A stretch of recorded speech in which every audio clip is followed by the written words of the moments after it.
Good evening, people. What's You are happening? locked in. Look at me leaning all forward. Leaning forward. You are locked into the Lookout Show presents Chew the Fat with myself, Daps. Myself, Soups. What's happening? Where is that flickering coming from? Flickering. Maybe it's from the screen. Okay, cool. Welcome. It's Hump Day. Yep. Your favorite day of the week? Or Friday's my favourite day of the week. but Hump Day's a close second. Yeah? Hump Day is a close second. And also it is England 2, Poland 1. Mm-hmm. I've watched very little of the game, so if you expect me to talk about the game and our flaws, You are very much mistaken. I am not that guy.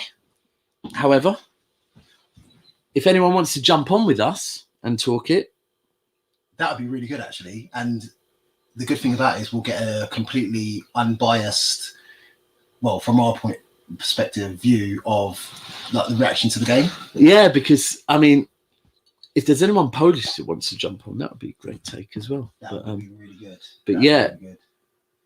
So this week is another episode of Chew the Fat drop-in sessions where anyone can jump in, get involved with us. Otherwise, you're just going to put up with me and Soups talking about anything that we want to talk about for an hour, and then we'll get bored and we'll give up. Sounds good to me. Sounds good to me. Either way, it's good. So yeah, if you're locked in, get at us. You want to jump in, you can chew the fat with us. You can, we chat about anything, whatever subject. Anything goes. Anything goes, literally. And there's probably a few subjects that you could actually pick that I wouldn't have a clue. And if you want to shut me up, that's probably the best way of doing it. You reckon people want to shut you up? Yeah, few people. I know Usman wants to. I'm going to keep going on about that. Most people who have had me on their pod probably want to shut me up, to be fair. Speaking of pods, you've just done a podcast with Beyond the 90. Beyond the 90, the Leicester City fan channel. Leicester City fan channel, absolutely. Really knowledgeable, great pod. And it is great as a City fan to talk to a Leicester fan because we both see ourselves as small teams. The underdogs. The underdogs. I think when you call yourself a small team, I think you're doing yourself an injustice. Nah, we do it on purpose. You do. But if you call yourself an underdog, then I feel like that's a positive way of saying.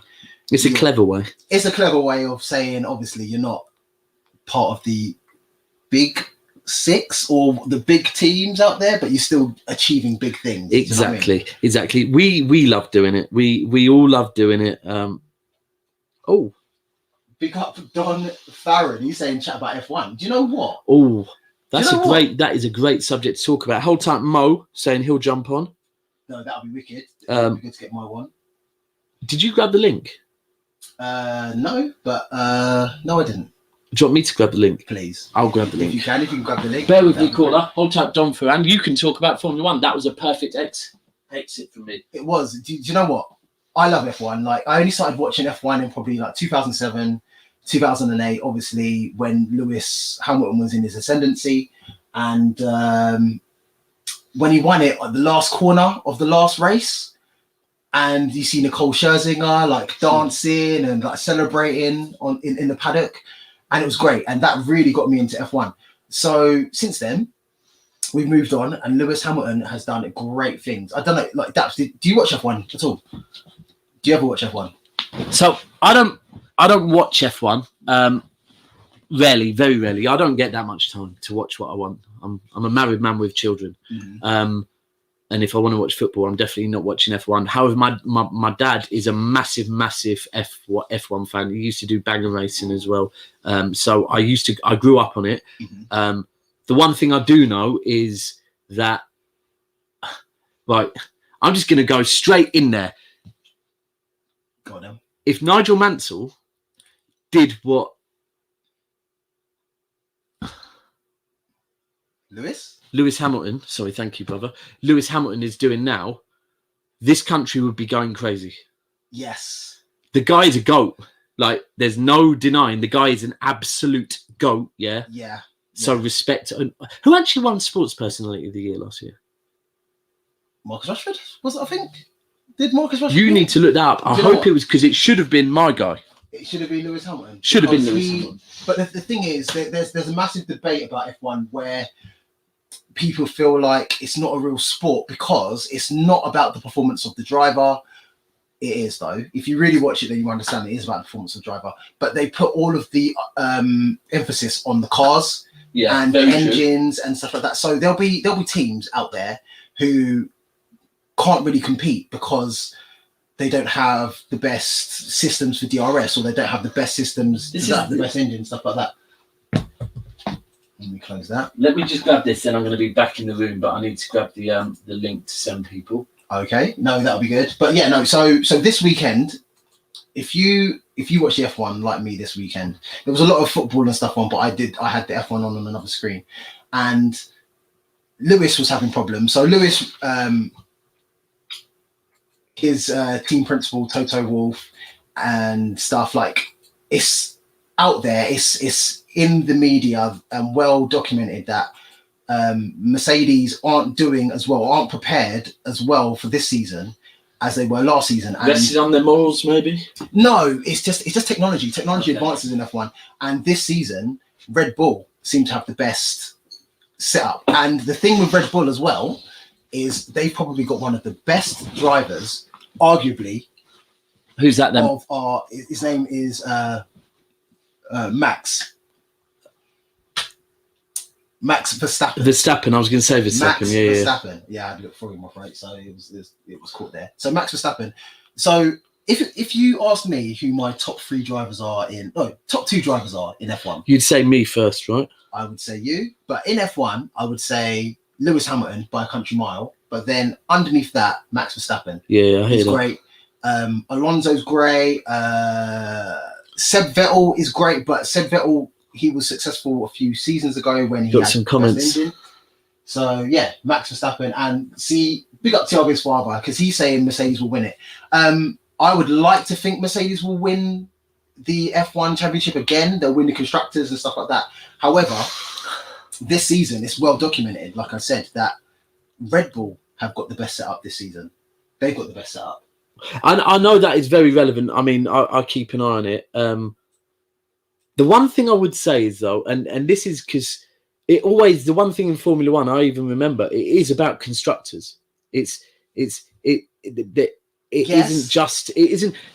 almost like, whereas in football, it's ultimately, are you top of the league? And that's it. Whereas in Formula One, they do pay more attention to who the car manufacturer is. And, you know, we all know about Ferrari. We've grown up loving Ferrari and whatever else. Yes. And but the one thing, like with City and the pet thing, is you have to earn your place to be that driver for that car manufacturer, right? See, like Pep has earned the job at Manchester City to now have the resources. Yes. You say that, right? You say that. But Lewis Hamilton's partner is a driver called Valtteri Bottas, right? And Valtteri Bottas. Yeah, Valtteri Bottas. He's a great Valtteri Bottas. Sounds better, Bottas. So Valtteri Bottas is arguably, so in F1 you have like a driver who's number one, and then you have your number two driver, right? However, Valtteri Bottas, he had Mercedes' best engine last season, and he won a few GPs and stuff like that. But his driving caliber is not as great as Lewis Hamilton's. So in the races where things went right for Mercedes GP and Lewis Hamilton would win. If there was an issue and something went wrong, then Valtteri Bottas would he'd win the GP. Right.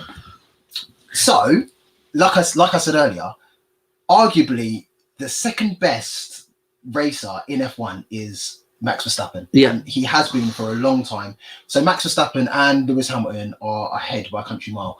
Well, how many races in? It's not that many. One. I was going to say. So you're meaning that particular race? This particular race. Okay, So it was Bahrain this weekend, first race of the Grand Prix season, and Red Bull all weekend qualifying, first practice qualifying, and on pole you had Red Bull. So Max Verstappen was all set up to do stuff, and it's about team tactics. I knew you were going to get to this. Team tactics. So it's about what Yeah, tires you yeah. have. It's about I was going to bring that up, fuel you've still got in. and sometimes people have to take the sacrifice for whoever the top driver is. Top driver. So there's a number one, there's number two. Right. The race started. Max Verstappen is leading for a lot of time. There's a couple of race incidents and stuff like that. And then it turns out that the structure of the track has changed because of the weather. So they went out on soft tires, and they changed to hard tires. Whoever changed to hard tires first, which was Mercedes, because they kind of foresaw what was going to happen, then Lewis Hamilton grabs pole. And he's going around. Then he starts losing power. At about 50 laps in. Max Verstappen has changed his tires later, but he's got the faster car. So he's gaining on Lewis every single lap, every lap. And also, obviously, when you change tires is relevant to the weather. Yes. And also, sometimes it's relevant to if there's a crash and stuff like that. If there isn't it, sometimes they slow the thing down, so they think, you know, while we're running this with the safety car at the top, they think, you know what, let's go and do this tire change now. Because if a safety car comes on or another incident affects the race, there's a crash or whatever, and that's usually when the safety car comes on. That gives teams the opportunity to change their strategy, amend their strategies to think, okay, we're going to have safety car for about 6 laps, and that causes the cars to bunch up together and stuff like that, and then obviously any momentum that people have built up in the race is diminished. Because if you do it while it's like that, you can't really gain back that momentum. Because you can't. Whereas take cars going round. I see we've got a guest jumping, but before we get him involved, there's a couple of comments. If we just get through them. So big. You know what? Big up Tilby's father. He knows about F1 as well. You know what? The thing is about me and James. I think I said it last week. Me and James talk and discuss a wide array of subjects. We can talk about F1. We can talk about football. We can talk about fashion. Can talk about how much I hate Scousers. We can talk about how much we hate Scousers. We can, like any subject, you bring it, we can discuss it. Bring it to the table, we can discuss it. And that's good. The thing is with James, people think he's good with words. Also, now James thinks he's good with words. We don't think James is good with words because he's all right, but he gets wasps and bees mixed up. So he does. But hold tight, James. He might end up jumping on, or he might be chilling tonight with a candle or two. But he has put a few comments, so he does watch F1. It shows he does because hold tight, Sugar as well. Yes, yep. Biggest F1 fan. Exactly. Yeah, big up Sugar. Do you know what? That's the thing. When we used to go to the barbershop, we used to have these F1 conversations because Sugar doesn't like football, doesn't like any other. No, he's trying to get involved, but he just can't, can he? He likes combat sports and he likes F1. But we've got someone. We need to get him involved, man. Okay, yeah, let's get him involved. Well, while the comments continue, we have a guest, people. We have our first guest of the evening. He is our partner in crime on the Lookout Show. He comes on and reviews music for us. He does. His attitude is sensational. It's Mr. Mo Blogs. Bring him in, Soups. What up, Mo Blogs? Yes, man. Bruv, you look different. Different. Yeah, I had a haircut, man. Welcome. I wish I had. What you got someone in your household who does What I do, I can do the beard myself. I got a new trimmer. Okay. And then I had the hair done as well, yeah. Okay. Yeah. Do you know what? Looking trim, looking younger. Look at you taking a few years off, bro. Yeah, Nah, it was needed. The hair was getting too long, but yeah, man. I didn't get anything too crazy. I didn't get no fade or nothing. Just shorten it down. Do you know what? I would love to release my hairdo from underneath this cap, but I won't because I don't want to scare people off. I don't want to. It is absolutely crazy. The thing is, like so my beard's coming through nice as well. Yeah. And I kind of think, I don't know if this is true. I don't know if there's any science behind it, but me leaving my hair on the top of my head to grow is kind of encouraging my beard to get a bit stronger, a little bit. I don't know. I heard. That's an interesting thing. I haven't heard that, but I heard that if you, I don't know if it's true. I heard that if you leave your hair to grow rather than, that people get their trims like every 3 weeks, maybe, if you leave it to grow longer, you end up like less chance of a receding hairline and all that kind of stuff. Oh, really? Hold on. Yeah.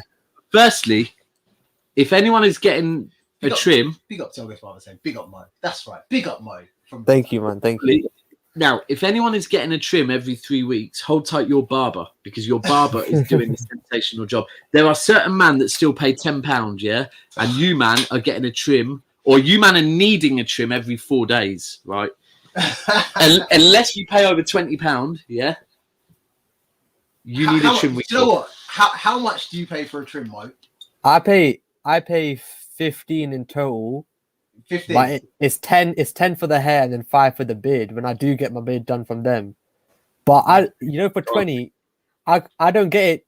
No, you can't get it for 20 in my area unless you go to one of those like bougie ones. But listen. Our trim, yeah, is like for the trim and beard without the booking, it's like 24, 25 pounds, right? Yeah. That's a myth here. But it lasts, and that is the difference between. That is the only difference. However, yeah, I think everyone in Slough gets theirs for like 10 for the hair, unless you go. Sorry. Before COVID, do you cheat on your barber? Nah. So I think you stick with one barber. I had a different one when I was little. But then when I got to like 12, 13, 14, when I gained a little like thought for myself, because back then I wasn't too bothered about my hair. Like I didn't even like getting haircuts to just get it over and done with. Yeah. But now, like when I became a little more self-conscious, then I was like, okay, this barber's trying to mess me up here. So that my dad's not too bothered. So that's when I changed barbers. I had to change, man. Mo, listen, look at this comment. Yeah, this comment. Yeah. Is so violent. It's so violent, right? Because you're saying about £10 trims and stuff like that. Yeah, most people do that. Look at what Tiago's father is saying. Trims cost. Wait, where does he live? £35. Where does he live? He lives in our area in Bedford. He lives with us. I've never paid 35. You know. Is that normal there? No, £35. Nah. It's not normal. It's not normal. You can get a trim for £10 if you wanted to. But like Dap said, that trim will last you that trim, 3-4 that hours. trim. You know what it is, and like there's certain experiences some of my brethren have had where they're getting ingrowing hairs because of the trim they've had. And for me personally, yeah, it is like I'm the same as you. Although I like a fade and whatever, it's my face. Like I will only let certain people touch my face because I've got stiff. Like my facial hair is like steel, right? Okay. It's literally like steel, and like only a confident barber can do the beard properly. You know, when a confident barber, I get worried about my beard. You know, weary of doing the line. They are just like yeah. And you don't get cut when you've got a confident barber. When you've got one of these ones who are a bit nervous because they've gone in once and realised, right, this hair's a bit harder than I thought. Bit wiry. Then next minute they're like kind of. They're stopping and cutting and doing all of that. I get more worried. I think if I know what I'm getting at the top, but if I get my beard done, I always get worried about that because sometimes I get scared that they go too low. Yeah. With over here, and then I get a bit worried because then when it gets too low, it looks weird, and then you might as well take it all off at that point because it just looks dodgy at that point. The story. We had this conversation. That right there. Chin strap. They start putting in chin straps. That right there is the story of my COVID. Right. The amount of times I thought, do you know what? I need to just take a little bit off. Right, just take a little bit off. Yeah. Next minute, I'm looking in the mirror going, chin strap, and it's just F. Whereas luckily, my barber is always, because whenever I go for a trim, I'm like to my barber, I just want like, don't take it all low, don't take it too low, but I want quite a bit off because yeah. And then the minute he does it looks rubbish. So what he is like, no, I'm not touching your beard. I'm just going to shape it up, and that is it. And but the maddest thing is, I messaged my barber on Sunday to say, can I book in? What day are you opening? He said, done with it, Daps. I'm done with it. I'm like, landlord's trying to make me pay rent for even when we're shut and whatever. Done with it. Rubbish. But luckily, he's agreed to come to the cave and trim me suits. Yeah, that sounds good. I'll get a trim, bro. I'll get a trim. So Tiago's father, if you want to get involved as well, any of the man them from the ends, if you want a trim, we are gonna. Sugar is gonna be trimming in the cave, and I'm trying to convince him to do it live on camera whenever. Like I'm trying to convince him to do a Friday night barbershop before radio in the cave. Do you know what the thing is with that? It takes it all back to what it's like in a barbershop. So when you go to a barbershop, you can talk about anything. You talk about dentist, you talk about football, you talk about boxing, you talk about whatever. You talk about health, safety, and it's great. But if we're talking about Tiago's father is remembered for just talking ish about Liverpool in the barbershop. But we would also need Daniel, Sugar's partner in crime, in there. Yeah. Just talking faff, and there's not enough room for him. So big up the Don Farron. He's saying he lives in Rochdale. So how much are the trims in Rochdale, please? Rochdale, they must be cheap. £2.50 or something. Yeah. Well, hold tight to Rochdale massive though, because Rochdale is definitely a city. Isn't that Leeds? No, Rochdale's just north of Manchester. It's north of Manchester. It's kind of like Oldham, Rochdale. Okay. It's definitely it's city territory still. City. You know what? You were saying about your trim, Daps. Yeah, go on. Big up Ash Farmer. He's saying he thought council did yours. He thought council. He thought the council did your trim. Ash, behave. And look. I've been trying to get Ash on here. Ash, come on. Just come on. Ash would be great to get. Ash would be absolute banter. 2 drinks and Ash on here, and it is a sensational show. Yeah, but Ash could come on and talk about the one time he went for a trim at one. I think it was a Turkish spot.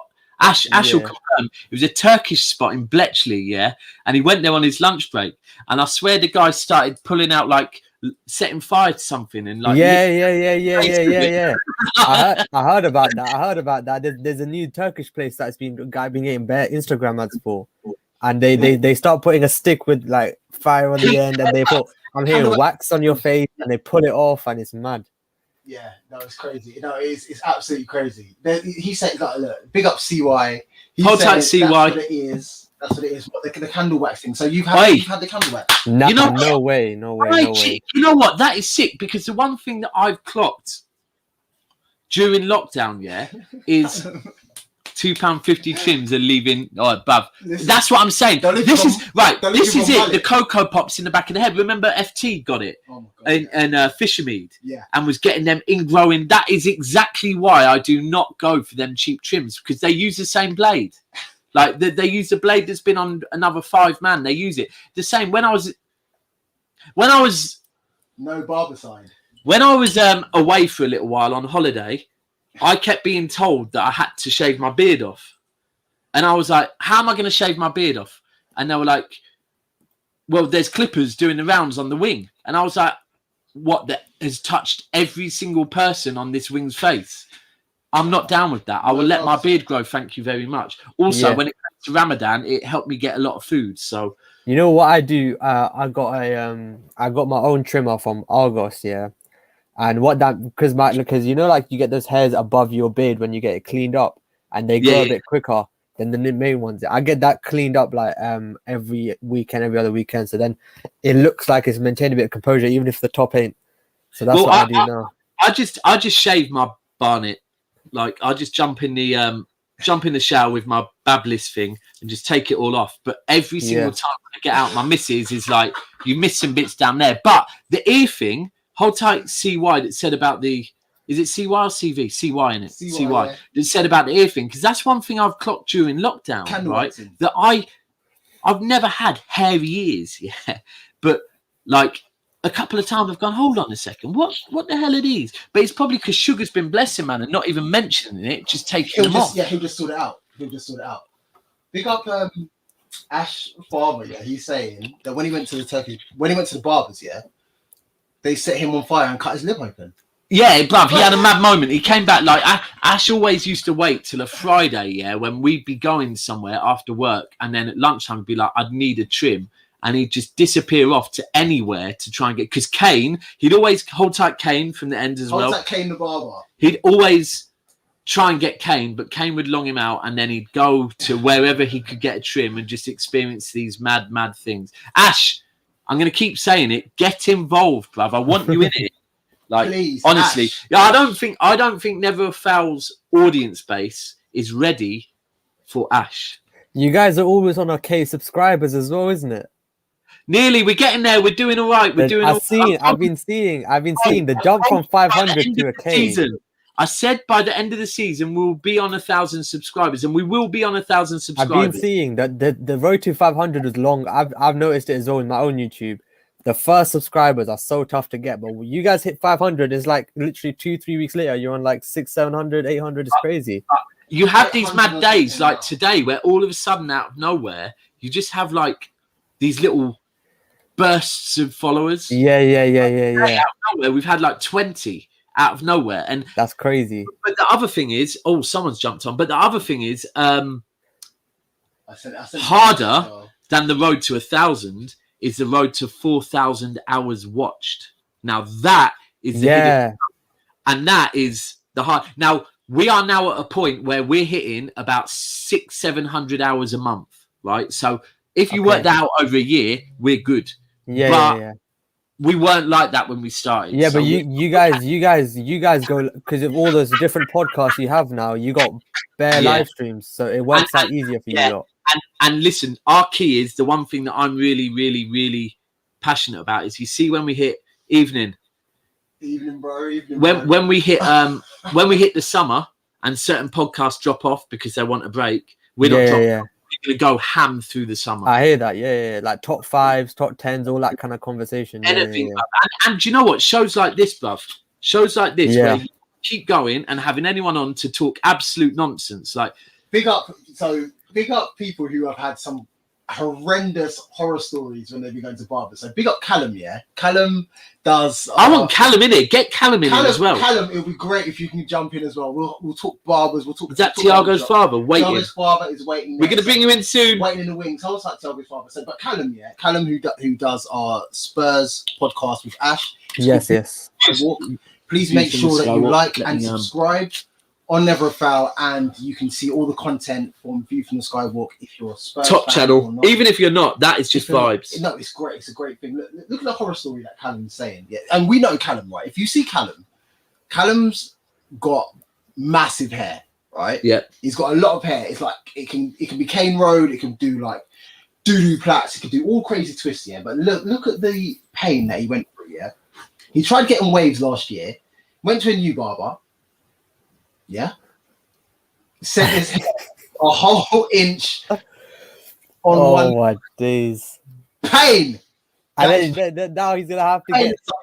Now he either leaves it like that, or he has to push it back an inch everywhere else, and then he's got to make it. It's gonna get techie because he has to make sure it's all evened out. Oh, that's crazy! Right? No, it's crazy. But let's think because we've got another person joining us shortly as well. So let's get Tiago's father in. So Tiago's father is people. Tiago's father, is it Tiago's father 19? He'll come on and tell you. He was on last week as well, wasn't he? He's our people. He is our people. I've been on at him to run our Liverpool fan channel. And do you have a Liverpool fan channel? We do. It's in the wings. It's coming. Listen, okay. I didn't know there was one. I'm a City fan. He's a United fan, right? I've wanted Tiago to do it for ages. Hold tight, Southern Scouser as well, who's doing it with him. But once we got that all lined up, we've dragged our heels because it's Liverpool. Right? Bring him on. And there's no excuses, because with your channel, it's sick because it's all live stream. So it's not like you have to edit or nothing like that. So it's blessed, man. Why? Oh, see, but he's showing us that what it was slacking. What was he doing? So Mo is saying, look, it's not even like it's a live stream. I have to edit and stuff like that. You got to drag your heels. Man. Do you know what it is? Right? I'm going to be 100. I'm in one of their groups where I'm just going to be honest, right? I have by the side of me the best graphic designer, right? I'm so like this, honestly, sensational. But this guy hates logos. Hates logos, right? Yes. When like literally, he's like, I don't like logos, bruv. Get someone else to do logos. I hate logos. They're long. No one understands logos. Logos hate them, right? Andy hates Liverpool. So a Liverpool logo is just long. Backseat, way to the back. Whole time, CY is saying, what, United channel? Yes, we do have. We've got United channel. Trafford Tunnel, man. Yeah. It's done by our boy Ty. Big up Ty each and every time. His United channel podcast is doing numbers. Please 100%. lock in. Do you know what? Hold tight the Never a Foul WhatsApp group that is also doing numbers right now, but I'm That's not booting in off the right mood now, for that boy. today at all. I'm not Trafford Tunnel's been growing big, man. I've seen the Instagram as well. Ty, yeah, is a sensational host. Yeah, he's consistent, man. I like that. Yeah. And now, so basically, Ty, Never a Foul is me, Soups, Ty, and then Chris, who's behind the scenes. Ty is the professional football guru, the host. Yeah. Blueprint for everyone to follow. I think he is. Oh, Controversial.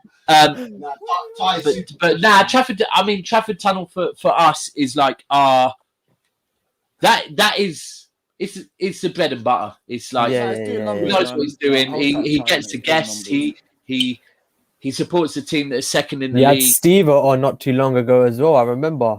And Rico, who was the other guy? Rico Squeeze as well. Yeah, he does his homework. You know, big up Callum saying Suits thumbnails are always quality. Thank you very much. They are, man.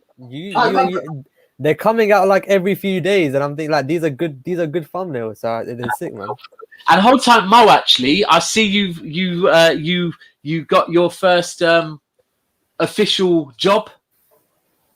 Have I? The design thing. Yes. I had it was a commission job. Thank you. Commission. Yes, Mo. Yes. So can you tell us more about your commission job, please? It was nothing crazy. It was September. I was helping out a mate, starting a hustle, and he was doing something around clothes. So I said I'd do that for him. I wasn't charging or nothing, and then he ended up giving that up like 3 months in. He gave it to one of his best mates who takes it a lot more seriously, and then he asked for a logo and stuff, and I just got a bit of money from that. So it was good. You know what? The thing is, you see when you did that. Big up Dubplate Hudson. Oh, God. So hold on. Before we move on to Hudson, leave that right there. Okay. When you did that, Mo, believe me, it was like, okay, I see you. You never believe. I see you because designers are what. Like, I see you, bruv. I see you, James. I also see that bit of greenery behind you. Lovely. Those cards were made on Canva. It was mad.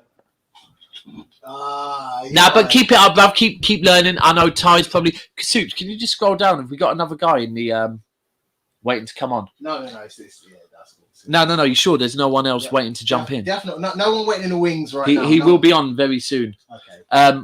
But look at his comment. Dubplate Hudson, he's saying this channel of Chatting Fraff is lit. Yes, it is lit. Hold on. It's not Fraff though. It's not Fraff. Chatting Fraff, listen. It's not Fraff though. We are talking the things, talking the real stuff. Listen. It might be Chatting Fraff, but this is what man them do. The whole idea of when I got this cave done was to capture me and Soups and whoever else happens to be in here just talking what man them talk. So if it's about trim, it's about trim. If it's about £500 bets, Dubplate Hudson, £500 bets that Villa will finish above. What was the bet? It was £500. That Villa will finish above Arsenal. Above Arsenal? Was it above Arsenal? No, it wasn't above Arsenal because I think that what was it? Someone will comment real quick. Hudson placed a £500 bet. Five. Listen, he didn't stutter. He said 5. I never had that much money before. £500. Someone needs to comment what the bet was. But the thing is, it's like I'm a City fan, and honestly, I'm never placing a £500 bet that we're finishing above. Wait. Above Sheffield United. I'm not doing that because I'm that. It's £5 bills. Do you know what the bet was? God. I will tell you who will confirm what the bet was. Big up Dubplate Hudson. My code D. Each and every time he's saying it was for Villa to finish in the top 8.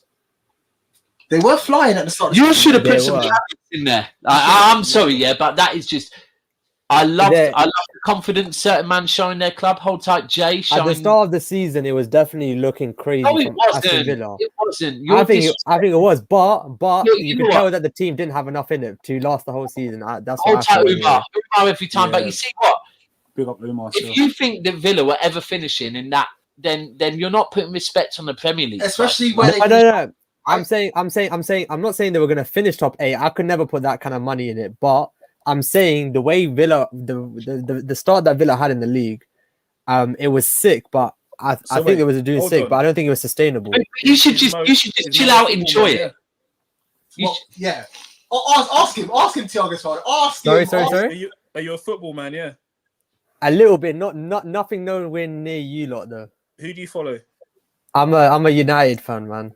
Get out of here. I'll be honest. When I was little, I think up until about 7, I was a Liverpool guy because my dad was. And then don't act like you haven't jumped ship.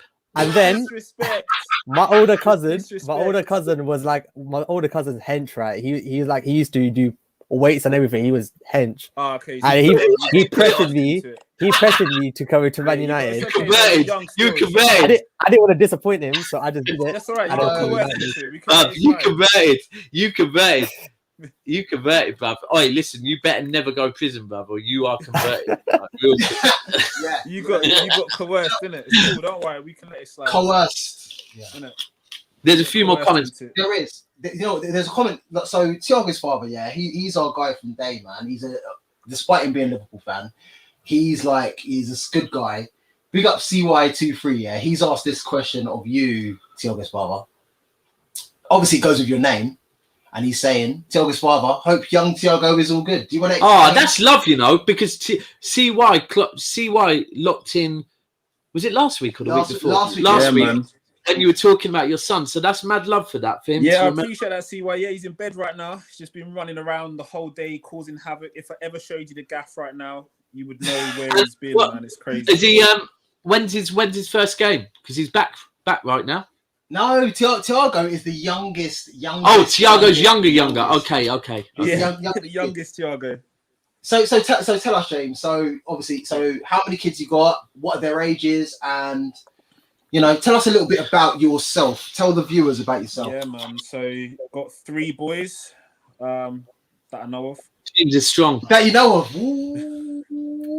Nah, this is in bed. I do it more time where you say things and think, she's not locked in. Why do you do it? I'm like, Soups, is this on Facebook? He's like, no, I'm like, cool. Nah, three boys. Eldest is 10. That's Regan. Big. Regan's the keeper, right? Yeah, big football fan. Bless him. Just started back this week, so he played on Monday night. He's played a game already. Yeah, it's just straight in, man. This week. 29th of March they could start again, innit? So all Monday recreational outdoor sport. Tuesday he played. Today he played again, and then crazy playing tomorrow. Friday's off. Saturday's playing. Sunday's playing, man. So he's big into his football. Then you got Remy, who's the Remy and the thing is about Remy, right? Remy, he's the bad guy, innit? He's not bad guy. I don't want to say James he is the bad guy. He's just different, man. Remy's the one. He's got no fear. Big personality. Yeah. What is he, Ryan? He's the guy. Worse. Remy's worse. He's Ryan. Yeah, he's Ryan. You got Remy. Nah, Remy's a character, man. He's a good. Remy's a character. You know what? Before we move on to Thiago's son. So CY said the wordplay, and last week CY was clocking when I was dropping them little bombshells slyly, right? So is CY what, a sly rapper? Or now take it back to his comment because he's saying the wordplay. So he said some. No, the one before that. No, this is it. Yeah, the wordplay goes over people's heads. So I think in his last comment there was some wordplay on the third. Run that back. Nah. Never knew I used to MC. He commented about big up Thiago's how's the son? Okay, so we're gonna psychoanalyze. So comment, yeah? so Tiago's father. Hope young Tiago is all good. Now I thought he was bigging you up, but I'm thinking, hold on a second. Okay. Is he knowing you're a Liverpool fan? He knows I'm a Liverpool fan. And is he asking how Tiago's doing? Is he all right? Yeah. Bro, Thiago's sensational, man. Told you, revenge tour, 21-22. We all know it's coming. This is CY's follow-up. Yeah, he clocked it the second in the league. Yeah, come on, man. All day long. That's all I did. On every podcast I go on, even when I did the City one yesterday, I was just dropping sly ones at different clubs all day long. It's beautiful when you top, you can do them. So, yeah, man. But Mo, let's real quick. There's no one else jumped in, no? Not yet. Hold on, this Donny. Not yet. Hold tight, Abdi, if you're watching. We're waiting, So, brother. Mo, But what's Mo, going on? You got a haircut, yeah? Yes. I got it like 3 weeks back, I think. Scroll down on the people. Yeah, it looks fresh still. Like, you looked young Thank when you you. was on the Lookout show, man. Now you look like you. Yeah, I had my mom forced me to shave it off, man. My mom still controls me, but yeah, I sorted it out now, man. Nah, it's all good, man. It's all good. So when are you back on Lookout show? Well, I don't know. Whenever the guys want it. So the last roundup we've done was Gets, wasn't it? It was Gets. Yeah, the last the thing and is, there ain't been no major stuff come out since. I saw you did Ard Ads thing. Yes, I did. I thank you. Did you like it? Yeah, I did. You did that with was that the one you did with 3 others? Yes. Yeah. So I launched a series on my channel called What's Poppin'. It's a music dedicated series, and I bring in guests or I go solo, and we just break down projects. And then when there's 6 months time into the year, then I'll do something like what's our favorite tracks of the year, a bit like what you guys do with the Lookout show, that kind of thing. So that kind of stuff. And then I've got a new series launching tomorrow as well, which is an interview series I've been holding off for so long, and that's going to be starting as well, which is Mo, can you plug that? Hold on, so we know where to find it? One sec, James. Let Soups just ask him this question. Do you know what? I was going to ask Tiago's father, big up you, because I was going to ask the same question, basically. Oh, okay. We're kindred spirit. So Mo, obviously, you're going to do another thing tomorrow.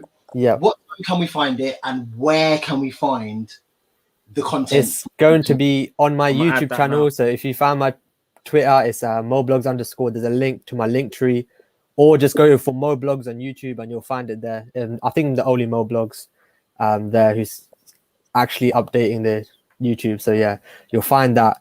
I've got an artist interview coming out with tomorrow, which is the first episode with an artist called Brado. This you, yeah? Yes, that's me. It's Mo_blogs. Finish what you're saying. And yeah, I got a sick artist. I've got an episode coming out tomorrow with an artist called Brado. I'm releasing it tomorrow compared to all the other ones I filmed because he's dropping his track tomorrow as well. A single that I've been waiting for a long time for him to drop. I've listened to it already. It's called Benzo. So shout out Brado. That's going to be coming out tomorrow. So the interview's coming out tomorrow as well. So yeah, I'm looking forward to that.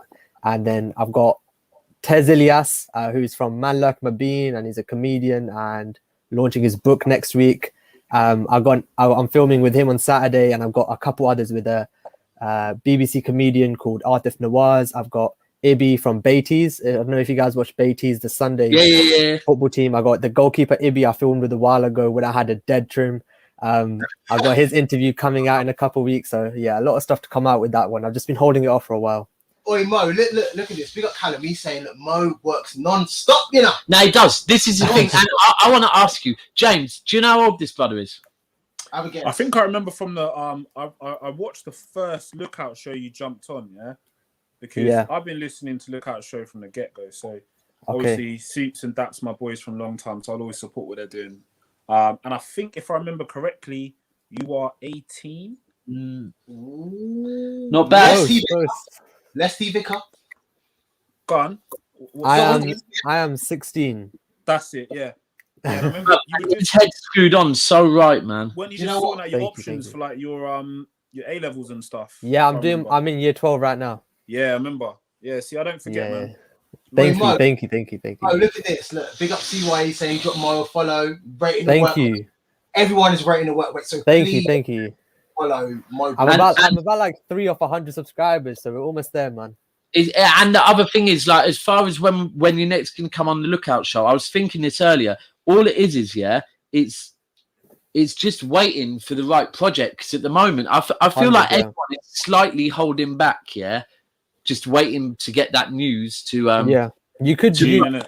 It's up to you whether you want to do an odd ads one, but it's been a couple weeks now. So no, that's gone now. We're waiting for the next. The thing is, a next one could drop all of a sudden. We can find out tomorrow. Yeah. I know. I can give you a bit of news that I got told, which is, you know, K Coke is set to drop, I think, 4 albums this year. Wow. Now that's any K Coke fans. Greg's return last year. Yeah, but, so he had his day up, and I was waiting for a project after that. So you've got a load of albums coming out this year from him. I feel like the world has, since K Coke's kind of misdemeanors, and I feel like the world has passed him by a little bit, man. You guys, right? Do you know what I'm doing right now? Do you know what I'm doing? I'm making a lot of noise, yeah?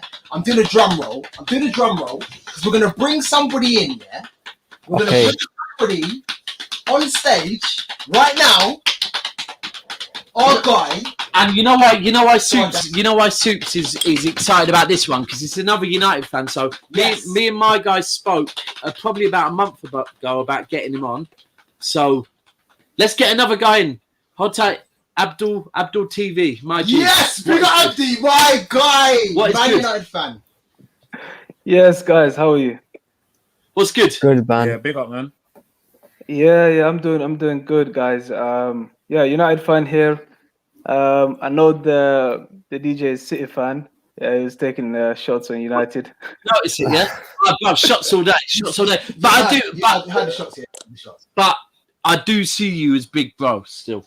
So yeah, I appreciate that, bro. I appreciate that. No, like, listen, guys. Like, on no seriousness, the work that you guys are doing is phenomenal. The contents that you're always putting on, it's absolutely brilliant to see. The channels are always growing. You know, Tottenham, Liverpool, City, United. Yeah, just fantastic work, guys. You know, just keep doing what you're doing. I absolutely enjoy the live shows. You know, the interaction with the fans that you have. It's been fantastic, and this show is just like, you know, talking about anything. I like it, man. As soon as I saw it, I was like, you know what, I'm ready to jump in. This is a thing, and you know what? Thank you, because there's certain names that we recognise that keep popping up here, but also for you to come on, for you to be able to say the things we've done, it shows that it isn't just you're jumping on. And this is a whole thing. Like, the one thing we've clocked is the interaction is vital. There's certain shows where sometimes you just want to talk and not really do the interaction thing. But actually, the interaction is the key, because, like, we need to get other people on talking. Like, so. Yeah. Firstly, have you lined up your trim yet? Looks like he's already had one. Don't show off. Abdi, guys, listen. Just guess how much I paid for it, bro. Listen, I live in Manchester, yeah.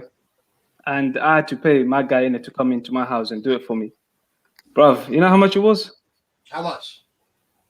£35. Oh, okay. Wait. That's money, though. Okay, Abdi, let me ask you a question. Okay, so you had to pay £35 trim, yeah? How much are you paying for a trim on a normal week? In Manchester. Listen, this is my guy in it, so I respect him a lot, and the way he does it for me is excellent in it. So he's my boy in it, so I'm happy to pay like 20, 15, whatever it is, 15 quid, 20 quid. You know, like, if I give him 20 quid, I don't even ask for any change back. I just leave it there, you know what I mean? That's Manchester. You have to remember that's Manchester, not South. Yeah. And that. Yeah, who lives in Manchester in here? No. Just you, bro. I used to live in Sandbach, Poynton, and just off Deansgate, and then I moved south. I moved south when I was 15. Callum still. Right. So, and my sister lives in Hume. Oh yeah, Hume. Yeah, that's not far from where I live. I live in Rusham, so. Wait, Curry Mile. Come on. Yeah. I used to go Rusham all the time, bruv, for curry after the game. So Abdi, right? So like I said, so you paid like 15-20 pounds to your barber before lockdown, right? That's crazy. During lockdown, your barber has stayed with you and been in your circle and stuff. So it's been okay for him to trim you. Yeah, you know what I'm saying? So after lockdown, when your barber opens the shop again and he tells you, normal trims are £45. Yeah, standard. Because real talk, that's what happens. Are you okay with that? That's so true, you know. Are you okay? I don't know. Nah, I can't see that happening in Manchester, you know. Nah, it will, bruv. It's so true. It is so true. You know, because they're not going to drop their prices. Why would you? Like, you're not going to drop your prices, yeah? But we will be okay. If that was to happen, we will be okay with it. Like, it's a trim, bruv. Like, we're not. You know what, right? Like, this is the thing. So first lockdown, I toughed it out for as long as possible. Yeah. Shout out Mario Blacks as well. So me and Mario at the same time went and copped clippers, innit? Yeah. We were having like little trim offs, innit? Like showcasing the work, and bruv, the work was terrible. My hairline was looking terrible. No, but Mario's son's trims are looking neat, bruv. He was looking sharp. So Mario's sending me the trim, and I'm like, yo, I need to level up. So I started trimming Regan as well. Yeah, and then I started leveling up, and then I started trimming myself. So hold tight, all the barbers out there. I got a few pointers on the internet. I started looking, and since then, even when the barbers reopened, I went and licked the barber like 3 times. Yeah, I had a few trims. I've been trimming myself. Yeah. So I kind of learned how to do it, bought the clippers, whatever not, and learned how to do the thing. But your hair, man, like obviously, man, that have been to Sugars back in the day, whatever not, we all know each other from barbershop and whatnot. Your hair is so important, man. Once you get a trim, it just elevates so much. The amount of, honestly, if there was a website just for them taking pictures, selfies after they've had a trim, it would boot off, bruv, because however much we might not, bruv, the amount of times that we have done this in the whip on the way back from the barbers, thinking that you the freshest brother in the world, them cringy pictures where you're trying to drop your belt, over the belt and that. I tell you now, I would not have been in a position with my missus now if it wasn't for my barber. I owe it all to my barber. Wow. So what you're saying is, that barbers should get a certified invite to the day of your wedding. Yeah. Rubber stamped. Trust me. 100%. 100%. Yeah, 100%. I agree with that. Yeah, your barber, like back in the day, it could be the car. The car's like 20 points, yeah? You got the banging car. The money in the bank's like 20 points, yeah? Lovely, yeah? The trim was like 60 points, yeah? But it's 60 points. But 100%. And the maddest thing is, I don't know if you heard this earlier, but on Sunday, I messaged Sugar and said, bruv, what day are you opening? I'm ready. And he messaged back, not opening. Done. Switch lanes. And I was like, what? And he was like, no, day ones I'll still do. So like I said, I've hollered him and I've said, bruv, me, Soups, Mario, Man Cave, every other Friday, and we'll record it. We'll literally just put a camera. I mean, the barbershop. I don't really think the channel could go viral in Jamaica, but like it would bang still.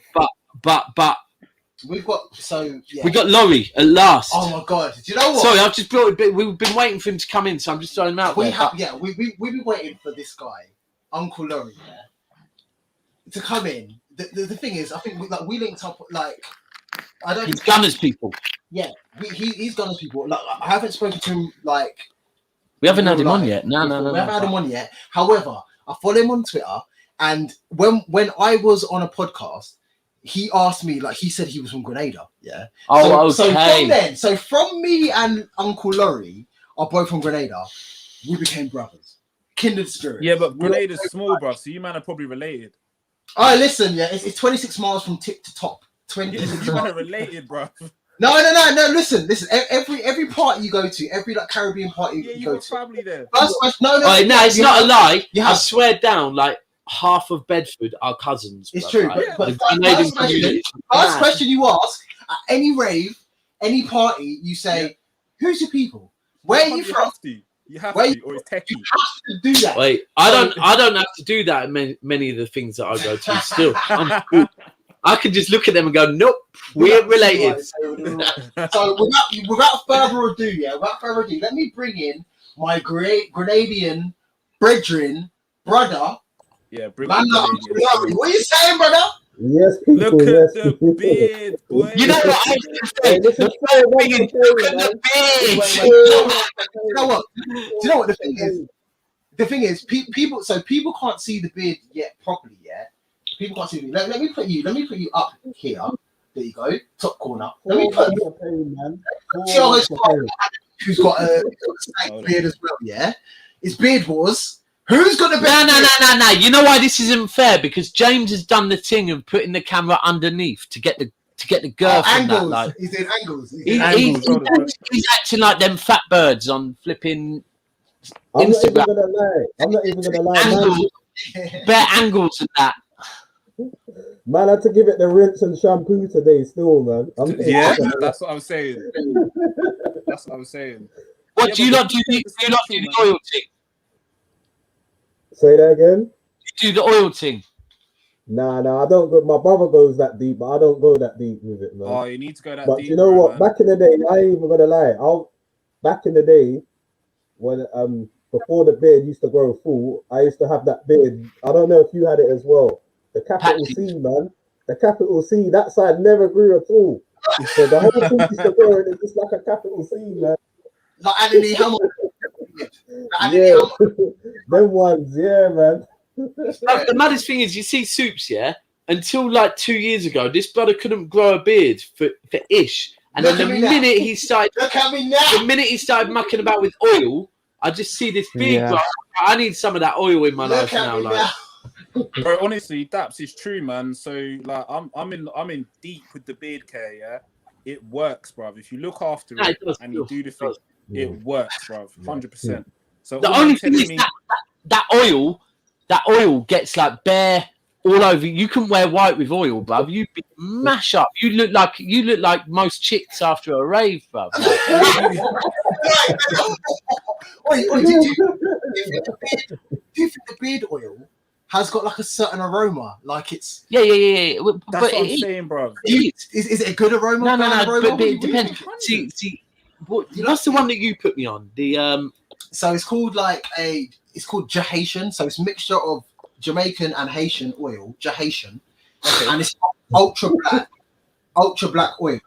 Sensational. Listen, and I'm not doing it. I'm not doing it for the culture, yeah, because I do not f with cocoa butter, right? I'm not one of them guys, right? I've never had cane roll, okay? Like, I'm doing this because I want my beard to grow, and that is it. I promise you. Yeah.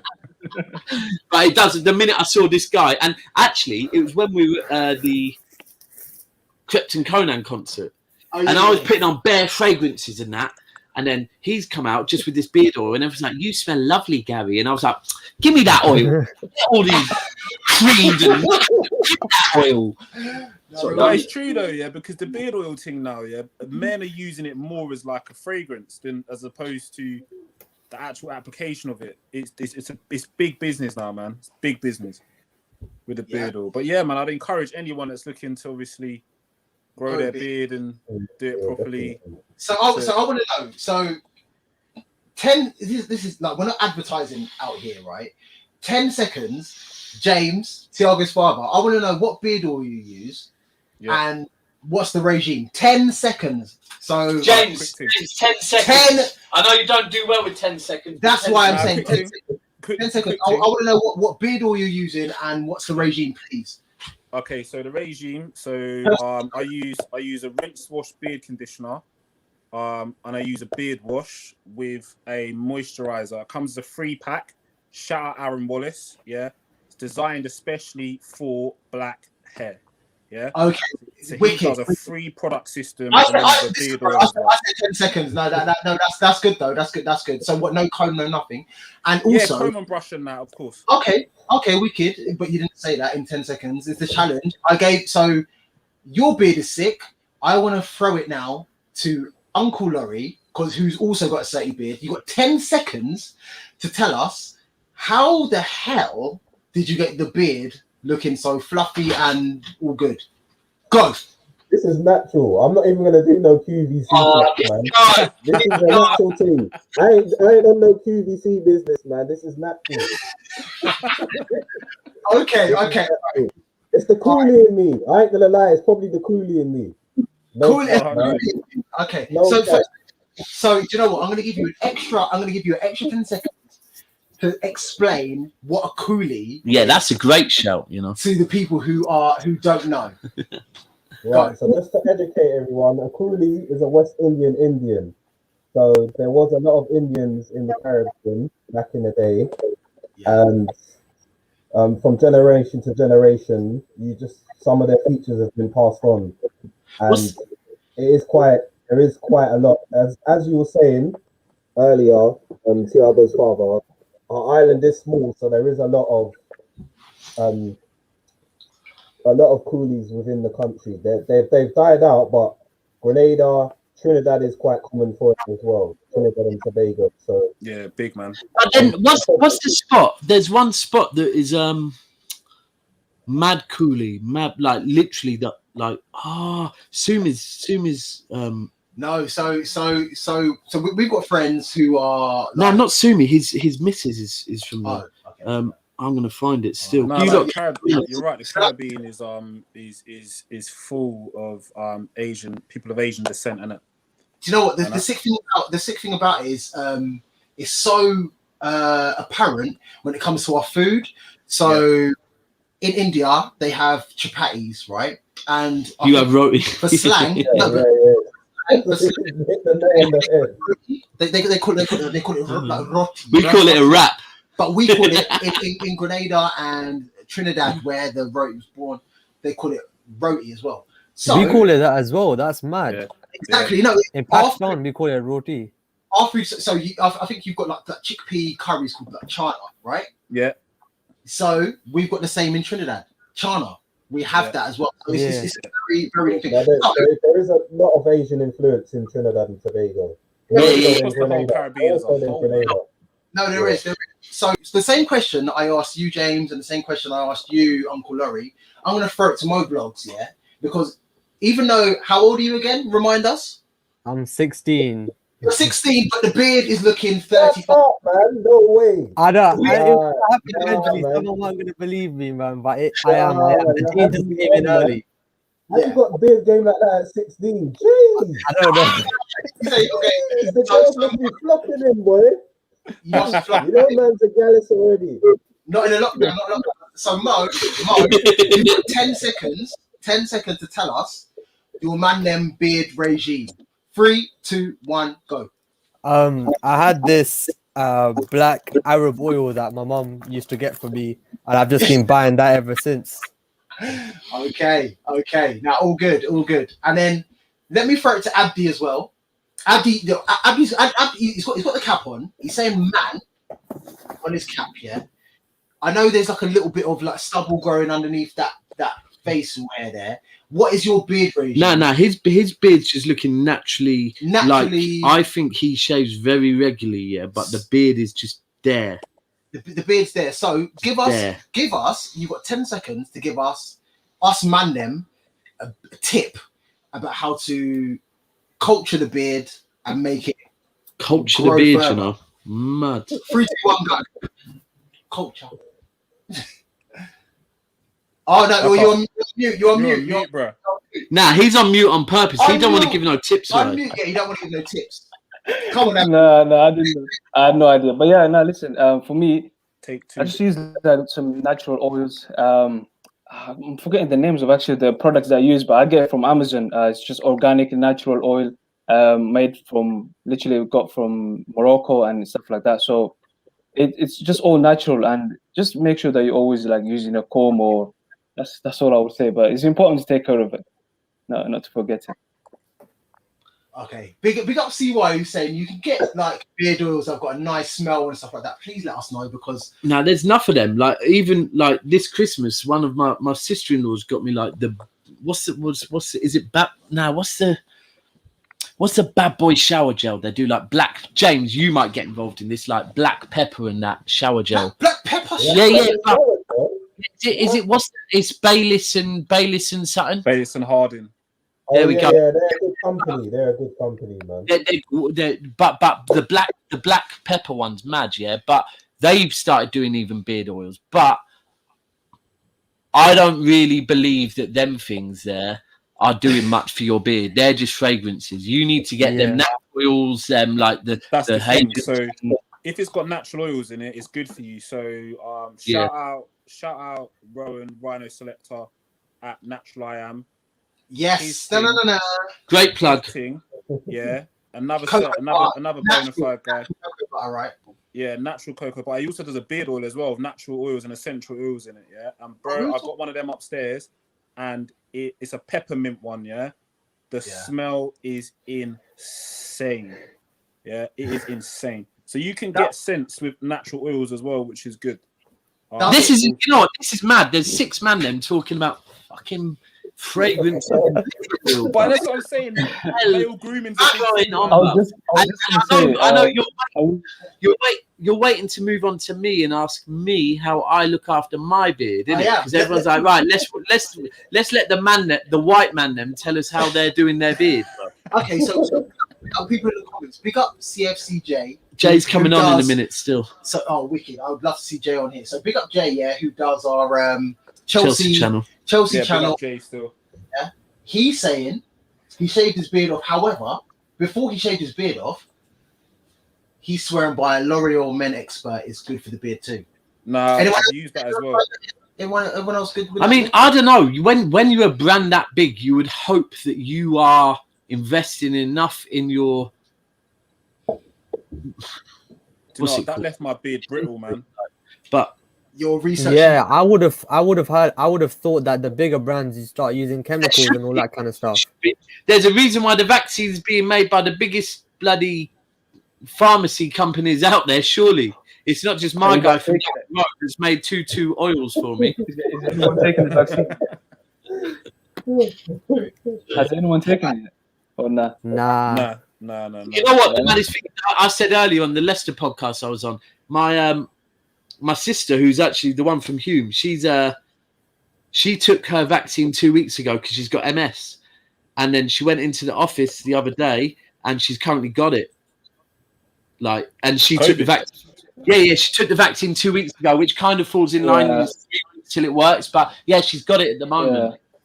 So, no, I had the first 2 weeks is not as effective as even the first 4 weeks, I would say, actually. That's what is it mild? Is it mild COVID? Or is no. She's got it, bruv. She's got it. She's bad. She's bad. I hope she gets better. Up north have had it. Thank you, brother. But if you're asking me, would I take it? I'm kind of the vibe that I'm not passionate to have it. But the minute I get told I can't do something, like if I get told you're not going on holiday, I'll be like, there's my 10 toes, there's my 10 fingernails, there's my arms, give me 25 jabs and I'm off. Yeah, I was hearing though, because I was due to go Pakistan this summer, because I haven't been like 10, 11 years. But I'm hearing that you have to, when you come back, you have to stay in some sort of hotel. Yeah, you do. Right now, you do. That's dead. That's like that. It's not worth it, yeah. For me, all of that, I don't want to get too deep in this because it can get mad too deep. But for me, I feel like, thank you, my G. Yes, I think that at the moment, what it is all about is our economy's been mashed for a year, right? Yeah. So if they can keep us in this country for this summer and make us spend money in the country this summer, they'll keep us here, right? And furthermore, our relationship with Europe's not that great. And if we're going to go away, it might be Europe. Come September, right? Come September, where no one's going away and spending no money in England, and then you've got countries like Dubai, Abu Dhabi. That, to be frank, no one's going there summer months. It's too hot there anyway. Even the locals, right? But come September, they'll open the border to certain countries and we'll be able to travel. I'm hoping because I've booked a flight to Dubai. So. Yeah, but you see what I'm doing, yeah? Like you're saying, the whole thing with the jab thing is like you're saying, as soon as people aren't allowed to do something, their prospects on it change. I'm happy to just chill in. I'll go Devon, I'll go Cornwall. I ain't taking that shit. Listen, you James, you ever been Cornwall in August? It's mad out there. My missus once, because she loves these English holidays, yeah, and I'm like, nah, you do them with your sisters and take the kids, have an amazing time, right?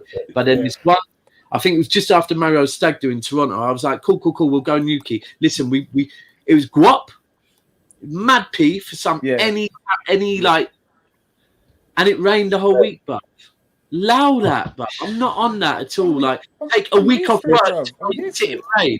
I get 5 or 6 weeks a year. I'm not looking to spend it in rain in England, but can I just say that Dubai said, I think yesterday, they're opening their borders to UK travellers. However, you need to show your COVID. They said that. Yes, they have. But that's cool. No. I'm not going to. They have, but they've said you need to show on boarding the plane. You need to show that you've had 2 COVID vaccinations. 2. Yes. Oh, 2. hold on. So my first. Oh, yeah. They need to hurry up then, because I need. They also said Egypt, Istanbul have also said the same, and today Malta have also said. But who goes Malta on holiday? This might actually help. Dad, trust me, I've been there once. It's dead. It's for old people, man. It's a retirement home. The thing is, you know, this could help Egypt, because remember back in the day, Egypt used to bang. Egypt, it was the spot, wasn't it? Bang, and then it kind of shaking that. But trust me, bang. This might put Egypt back on the map, you know. But I heard that as well that Dubai are keeping Dubai's vaccine. That obviously they're going to be on job because they've got peas. So I've heard they're doing well with this. Look at this. Oh, now real talk. You know what? I'm going to get Jay in a minute. So, but I want to change the subject because we've got Mo's a kind of football fan, bit crickety, bit music. But we have an Arsenal, a Liverpool, a Man United, a City. Soups, where the hell are you, bruv? Oh no, you're in the corner. Sorry, bruv, you're in the corner. Yeah. Sorry, he's right next to me, really. But so who watched the England game? Man, it was boring. Can I just ask you a question before we move on to the England match?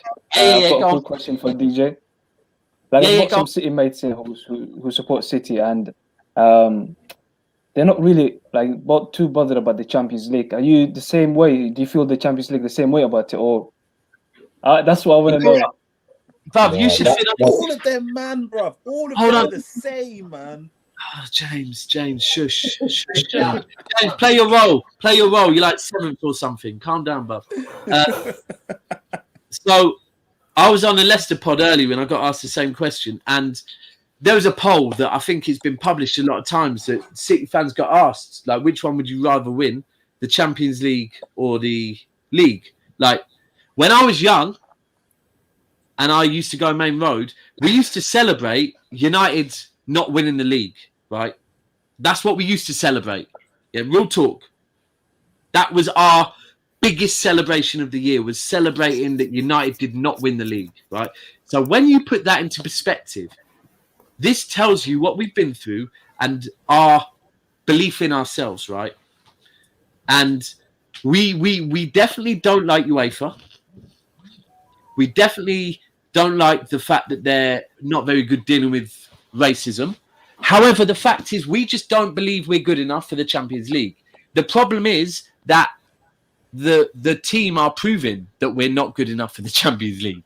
And we brought in a manager that we thought would have the confidence and the ability to get us over the line in the Champions League. However, since he's got City, he's started to overthink the Champions League. So now we have a manager that overthinks the Champions League and a group of fans that don't believe their team can win the Champions League. And then you come against teams like Liverpool, who probably shouldn't be winning the Champions League, but have all the confidence in the world. James, look at the camera. Like, you only do 1 trophy a season. So, like... naturally, we like to we know our role at the moment, and we are just like, as long as we can brag to other teams in England, we're good.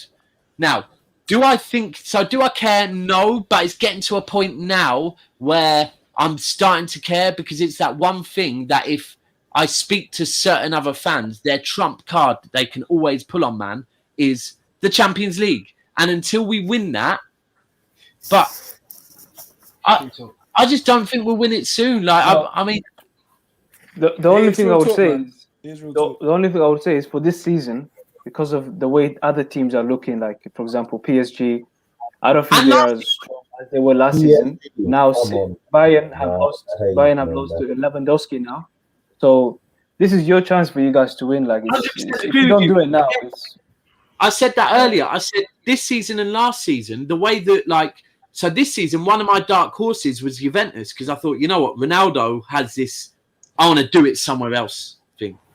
But they're out now. Like, Bayern are showing, although Bayern generally are looking pretty good, they have lost games this season. Like, Real Madrid are just at pony, Barca dead, Liverpool dead. They're not in anymore. Yeah. But now, Liverpool, you know what, Thiago, I would say you guys have a great chance to beat in Real Madrid. Definitely. Yeah. Big chance, because the defense is not as good. And the attack is only Benzema. So as long as you can stop Benzema, you guys have a chance. And the way you guys played in the second leg against RB Leipzig, that was impressive, man. And also the league game against Wolves, that was really good. So, the problem is I could see Chelsea, Liverpool, You know what? So now it won't be. No. So it can't be Chelsea, Liverpool. Oh, it can't. No. They've always semi-finals. We can meet in the semis. In the semis. Yeah. But see this year, the Champions League, like Daps is saying, this is kind of the one trophy that's eluding City, yeah.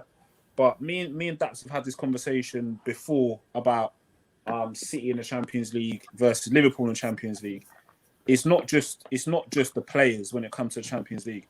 It's a club thing, and once you win one, I agree with you. They just keep falling. They keep falling. Yeah. So if we were to win it this season, it would be number 7. Yeah, see what I'm saying? So they just keep falling, and City will get it. City will get one. It's inevitable. With that spending power, with that squad, with that manager, they're a big enough team now. They've got everything behind them. They will get it, and when they get that one, it's problems, because they'll keep winning and keep winning. This season, who is winning the Champions League this season? Liverpool Football Club. Okay. 100%. Uncle Laurie, who's winning the Champions League? I still can't see past Bayern, despite them losing Lewandowski. I get that as well. I get that. Yeah. That's what we saying. Say it with chest. Who's winning Champions League this season? Can I put it down to 2? No, you can choose one. Pick one. You got to plant your feet. Who's winning Champions League this season? He's stuck. Mo, I don't know. For me, the fact is, one thing I will claim is I don't think City will, because no, but who's winning it? That's why I asked it. Who's winning it? Well, I could argue Liverpool because of their ability in the Champions League, but the fact is Chelsea now have confidence. Chelsea are a hard team to beat, man. But the problem with Chelsea is I think they'll struggle to get goals against. This guy, he said one, and you're giving him 2. I can't. If I'm honest, I'll probably. Do you know what, Louis? If I'm honest, I'll probably actually, if I have to put a bet somewhere, I'll probably say not Dortmund, Bayern, because I think Bayern overall. I think Bayern. Okay, Mo Blogs. Mr. Mo Blogs, obviously you don't watch football that often, but who's winning the Champions League this season, please? From what I've seen, I'd probably agree with Bayern as well. I was thinking Chelsea after the way Tuchel's turned it around, but with Bayern. Okay. They don't score enough goals. Yeah, that's it. Hold on, stop. See, but they have firepower. No. You know what I'm going to come with. He's preempting it. I've got the worst memory in the world. But James, you were the one arguing that Chelsea had on a pod previously that Chelsea have got firepower. They have got firepower. The problem is with Chelsea right now is what Tuchel's done is they were James, leaking James, goals. ain't got, James. No, we'll talk. They were You'll find they ain't got so power. they just sorted it Bruv, out. they ain't got sorted it firepower. They ain't got firepower. Come on, They have, come on. bruv. They got goals in their team, man. Just They say you got goals in misspoke that and we team. can move past it. Just say you misspoke. Bruv, it's cool. They ain't got firepower, bruv. All right. Come on. So Where's Jay at, man? He's coming on in a minute. Jay's We need coming to. on. So Andy, last but not least, And then we need to move on to the 2020-21 season. Who is winning the Champions League this season, please? Man, you know what? Yeah, common sense will tell you to say Bayern can do it because they have the pedigree to they've got the experience, they know how to win it. But you also have City, you got Chelsea, and you got Liverpool. I like this guy. This guy's Liverpool. So you got four. You've got 4 teams here. Yeah, Chelsea. Yes, they don't have the firepower, but guess what? As long as you don't concede in tournament football, you have a great chance of winning, bro. This is knockout football, yeah. And the way they played against Atletico Madrid, bro, that was impressive, man. Like the energy that they came with in the second half, that was like unbelievable. You got obviously City with Pep. As long as he doesn't overthink it, man. Listen, I'm just gonna say Bayern because common sense will tell you that's what they would do. But when you take it down, you've got reasons for the other ones. But the fact is, the one team that actually, if you with everyone else, you'll have a reason to say maybe not. Whereas with Bayern, it's just like, yeah, they'll probably just get it over the line. Lewandowski's probably last or second to last chance. Do you know what I really want to see? And I think everyone in here would agree with me. I think even James and even the 2 United fans would agree with me. Would it not be beautiful for the game of football, for the Premier League, and for what he did for the Premier League? Because we've all benefited from that goal in the 93rd and 20 seconds. Okay, I know what you're gonna say, yeah. Would it not be beautiful for Aguero to score the winning goal in the Champions League final? Oh, sensational television. Yeah. Bruv, honestly, I said it when we beat the league, I'd hang my hat up. I'd hang my hat up, man. That would just be. Big up CY saying, yeah, Lewandowski got injured. He's out for 4 weeks. How's is it? Yeah, 3. Yeah, he's out for 4 weeks, but it'll be. No, he's back. So if they get through, it doesn't matter. It doesn't matter because they got Gnabry, Muller, Coman, Sané. So much quality there. Yeah, I don't know. But let me ask you. Yeah, go on. What about the Euros, guys? Right. So, wait, hold on. So, are you meaning the Euros is in international? Right. Let's hold that. Yeah. Let's get Jay in because Jay's gonna just come in and tell you all Chelsea are winning the league. Do you know what? I mean, not the league, the Champions League. We got Umar saying it's PSG's year. I don't know. We'll see. Nah, I don't see with PSG. They're beatable, man. That's obviously we've got 6 on screen. I want to say, big up Mo Blogs. Yeah, Mo Blogs is going to be on our channel on. Mo, as soon as you see a project to review, we're ready for you, bruv. It's just right now. Cool. Everyone's waiting for the summer. Western are going to have something out real soon as well. Mama Stay was a banger, man. Absolutely. I don't know what they put in their music, but they put something crazy in their music. Western never miss. It's Western season. That's what I mean. So we'll catch up. 100%. Next Lookout show. So people, if you don't know, me and Soups do music as well. Lookout show every Friday, 10 till midnight. Mo comes on, reviews music. Mo, thank you for coming on. Appreciate it. Thank you. As soon as there's a project, we're going to get you back on. Family. No problem. See you soon, man. Take it easy, brother. Let's bring on the other member of the family. My Your little brother. He's like my annoying little brother. I'm just going to keep quiet now because this guy's just going to antagonize me the whole time. But introducing CFCJ. What's good? We man here.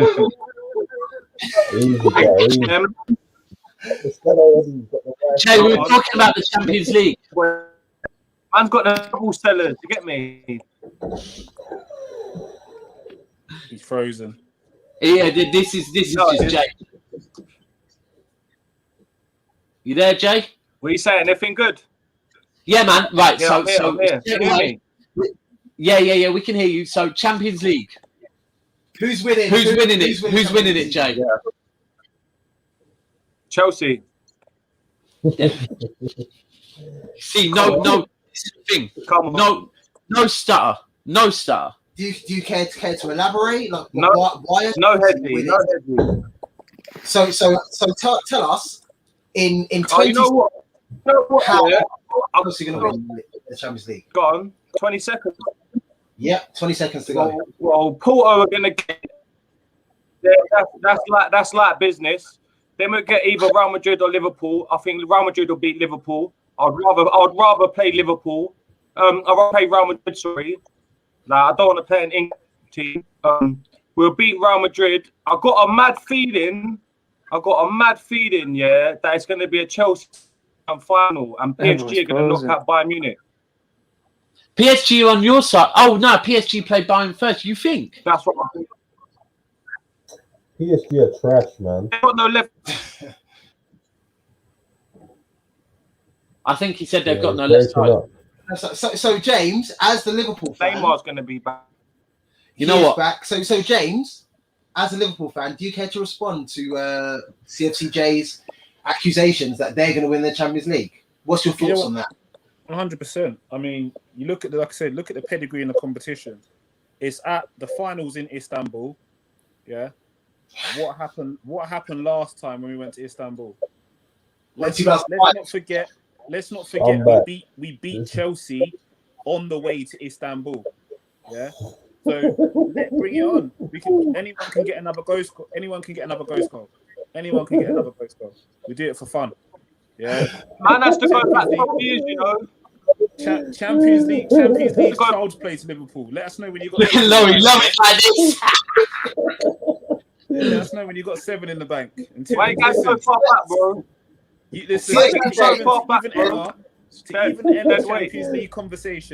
To even enter Champions League conversation, yeah, you've got to have a minimum of 5. If you're not got 5, yeah, you can't talk. Minimum of 5 entry. So everyone in here is an uninvited guest except for you. You know what? Yeah. No. Wait. So watch this. Yeah. Man's talking all that. You need to have 4 and all this and that. Yeah. So here, come on, extra time. But you got your bin dipping channel gone in, or you try to come on the Blues wave, yeah. And we talk about Premier. We talk about Premier League. Don't try to chat to me about the Premier League until you got over 4 Premier League titles. We're not talking Premier League, bro. We're talking Champions League. We're talking no, what I'm saying, League, remember that. Remember that. When you dropped it today. This is what Chelsea fans do with Liverpool fans. We talk about break next time. Minimum 5, bruv. Energy. That same energy. No, I'm just saying. You got more pedigree in the Champions League. Cool. But don't tell me I can't chat about something. 5 gets you. Don't tell me I can't chat about something. No, bruv, you know, like when you go shopping, because when we talk about the Champions League, 5 is the minimum spend, bruv. That's cool. Yeah? That's cool. I'll let you have that, bro. It's cool. Nah, look, at the end of the day, but when we go to the Premier League next time, I'm going to brush you off with the same thing. I'm going to tell you, James, little man, don't talk to me about Premier Trophy, bro, until you got 4 or more. It works the same way, you know? All jokes aside. No, because football didn't just start in 1992, bro. I know that's what? Surely you got to have the same energy. Bro. Football didn't just start in 1992. But anyway, all jokes aside. In 1993, mate. No, it started in 2011. All jokes aside, yeah, Champions League is going to be interesting. It's like Uncle Loy was saying, there's so many teams with pedigree in the competition. There's so many teams with pedigree, yeah. Bayern are the obvious favourites with respect to all the other teams in the competition because of the way they play. But you've got Chelsea in there that can do something. You've got City in there that can do something. Liverpool can do something on their day. Dortmund can even do something. Though? Even without Lewandowski, Bayern have got firepower, bro. Yeah, but he's come on. Sorry, they got PSG. Bruv. They got bare players, man. Wait. So Laurie, don't you think, Laurie, that sounds? Did you know what? I can't read that. What does it say? What? Did you watch Bayern Munich in the Bundesliga? Hey, hold tight, CY23, bro. Right, listen. I want to move it on because this debate on the Champions League, is the one thing I will say is I wish I had the confidence of a Chelsea fan or a Liverpool fan, because if my team had that, I think we might be in the running. But that's the thing. That's the thing I like about Jay. Yeah, Jay. Nah, the confidence is mad, man. I respect that. I do respect that. Confidence in his team, confidence in his players. Hold to Abdi. Abdi, take yourself off mute, bro. Abdi, what are you saying, bro? Bro, I've got Istanbul tickets ready, bro. Hold to Abdi in the top right. Tickets ready here now. Abdi, come true. You're on mute. You're on mute. What's going on with this? Liverpool in the Premier League last 30 odd years. Mute. Right, let's let Abdi talk, man. I want to hear what Abdi's saying, because he's been talking. Back to the Future. Wait. You guys hear me? Yeah, Abdi can hear you. Go on. No, honestly, this is not the first Chelsea fan that I've seen who speaks so confidently about winning the Champions League. I'm in a group chat with like so many Liverpool, Chelsea, Liverpool, so many fans here, and the Chelsea fans are the loudest with their confidence. And I just don't get it, because I'm thinking like, yo, if United win the Champions League, I would want to make myself the underdog, not the favorites, because there's so much pressure that comes with it. You know, making yourself the favorite. So I would say, you know what? Let everybody else think that we're not, their favorites to win it. I would just say like, and then when we win it, then I like that. No, I like that way. You see what? Honestly, I honestly believe. I get that. I get what you're saying. Go on. Now, I was going to say, I honestly believe, I don't know, for me, this comes down to demographics. I think this is slightly a London thing, Do you reckon? What the Chelsea? Yeah, they're the biggest team in London, aren't they? Like, the confidence, like, come on, Laurie, I am not getting at you, but Arsenal fans are still mad confident for your position. Like, how very dare you? I'm not coming at you, Laurie. I promise you, yeah. No, but of course not. Arsenal fans are mad confident for their position. Like, I think there's something in the water in London. Arsenal got 71% fans happy, bro. Say that again. We're in ninth. It's mental. Hey, boys. Arsenal got a percentage of 71% fans that are happy. Big up. What's Okay. wrong with the connections, man? Sorry, guys. Before we carry this on, hold tight to Thiago's father for coming on. Trust me, Ardon from Day, I think he's going to make a swift exit right now, but thank you so much. Yeah. And we're going to look for Thiago's father and Thiago's father, get your sleep in, because on Friday, Mario's going to be ready for you, bruv. Yeah, man. So, boys, listen, and all the people following right now, Friday, we've got the big preview. It's obviously Arsenal and Liverpool on Saturday. So kind of like a mid-table game still. Yeah, mid-table clash. Now on Friday we're going to be doing a great preview for the game on Saturday. Obviously it's a great time to obviously introduce the Red Sea Pod, which will be coming in the summer. Catch myself at Thiago's Father 89 and at the Southern Scouser as well. We'll be running that show. And I really can't wait to jump on with Mario, Twister, Righty. I think Northside London's trying to get involved as well. So it will be a good episode. I might try and bring through some special guests as well to back us up. But we're probably going to do backup. It's bad when Liverpool are drawing for backup still. Backup for us. We're the ones that need backup to go back up the table, man. And you're worrying about us. James, going to be good. Jay, big up as well, yeah. Jay, big up every time. Suits as well. Abdi, where can you find you as well, Abdi? I need to add you. I'm gonna follow you on Twitter. Yeah, follow me and then I can add you back. Same as you on Corey as well. We'll follow him. Yeah, there's the app there, man. The Twitter link's there, man. Yeah, man. I'll add you up. Abdi's on Liverpool's Twitter as well. But I'm gonna tweet out everyone that's been on this anyway. So definitely. Yeah, appreciate it, guys. Nice to come on. Yeah, take care. Do you know what I was just going to say real quick as well? Like, I love when there's people that come on and actually, because on Twitter, I think all of us are a bit more wild. Yeah, I know Jay is, right? But sometimes when you get in these conversations, people actually just tone it down a little bit and talk a bit more sense. And like, straight away with Abdi, I'm not saying Abdi on Twitter's wild. He's not, but straight away, I've seen the way he's talked about other teams, and it's refreshing when you see someone just actually talk football about another team and not just be talking trash. Like to actually, I think in Manchester, I love football, man. Yeah, I think in Manchester as well. You kind of like there is a bit. Hold tight, Thiago's son. I see you. I'll let you get go sleep. Go to bed before you get in trouble, bruv. 99. Nah, coaching tomorrow, man. First session back coaching. Yeah, same old excuse. Cool. 99. James, get to bed now. Man, tipping off like Gerard. Oh, perfect timing. But no, I think you know what? Because I don't live up there no more, so I don't really. I'm not involved in it no more. But for me, like I don't dislike Man United.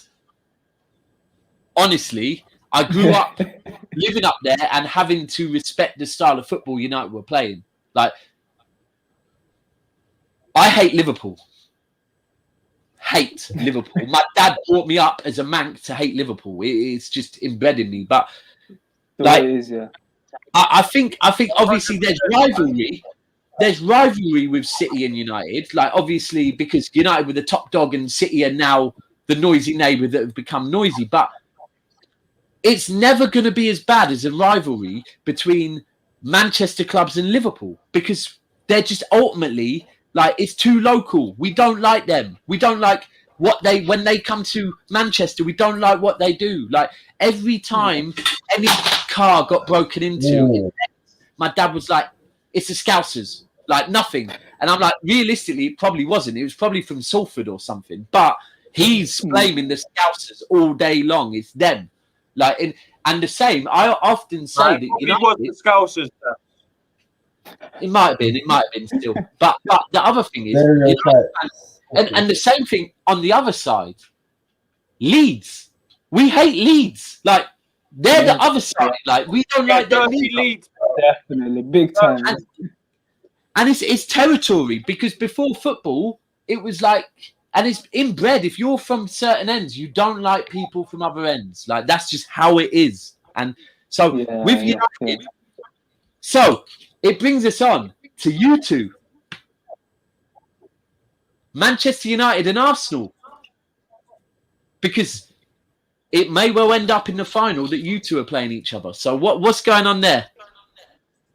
Okay, this is a conversation that I'm not gonna have until after whatever happens with this tie, because I've got no interest in this tie. After what they did to Man like Kamara, I'm not supporting it. I don't care what happens. I couldn't care less what happens. So I'm not watching it. I'm not entertaining it. I'm not discussing it in any way, shape, or form because I know that they're not kicking them out. Yeah, the people's elbow. Elbow guy, yeah. People's elbow. What on the what's it called, guy? On the dot. Yeah, for real. Hold tight, Bale. Now go and play golf. Literally, that's my stance on it. I'm not entertaining it. I'm not discussing it. I want nothing to do with it until the outcome. I'm not watching it. I'm literally not watching it. I'm not talking about it. I'm not discussing it because for me, UEFA needed to do something. UEFA needed to do something, and they're not doing it. That's what I thought he was going to say. Not because of my team, because UEFA should have done something, and they're not doing something. And for I respect it, man. And for me, like a lot of the things that are going on, they're things that like I see in society all the time. So I can't not entertain it in another field and then entertain it in football. I'm not entertaining it in any way, shape, or form. You know what? I want it to be like that, man. So, like at the end of the day, I just can't say anything about the game because you know what? So let's talk the positive. They should have been. They should have been. So the positive. Now, all I was going to say is the racial thing. Sorry. All I was just going to say is the racial thing is more important to me than what happens to us. Whether we win, lose, or draw, I couldn't care less. So I'm ready to talk again. So what I was going to say is one of the good things that's come from it is like when I'm watching a lot of podcasts, mainly because I don't really watch the media. I prefer to watch podcasts to get actual fans' views. And not bullshit. Everyone is kind of like, you know what? I want Arsenal to win just to fuck them man off, like, because them man are scum, right? And that's straight. The whole UEFA thing, like, that is why I do think slightly City are clinging on to it a little bit, because it helps the fact that we want to downplay the Champions League. But the two of the main reasons we don't fuck with the Champions League is because of we got a bigger fine for turning up 2 minutes after kickoff or second half than the team we were playing did for being racist. And then we play CSK Moscow, I think it was, and they've been banned for racial abuse, and they let in a load of fans in UEFA do nothing about it. Like, exactly. And that is like UEFA. And even if I go further, because let's be 100, when we talk about racism is not just against black people. Racism is against anyone, right? So every time that UEFA or people heavily associated with UEFA call Manchester City's owners oil money, that's racist. Like, like, we know what you're going on about. You don't like man from the Middle East. Cool. Like, that's racist. They're not saying that. They're trying to. But we know. We know. But we know. We know. It's just UEFA. Like, do you know? Just on that money thing, I'm not even gonna front. The fact that people are always getting onto Man City for winning stuff and Chelsea for winning stuff with money. If you're not in it to win it, then why the hell are you in? What are you competing for in the first place? Are you there to make numbers? Are you there to spend the money and get the envy, success? bro. It's envy. It is. It doesn't make sense. Do you know what the mad thing is? I saw a picture today of United's owner holding, like, his club. I think his club in America have just won something.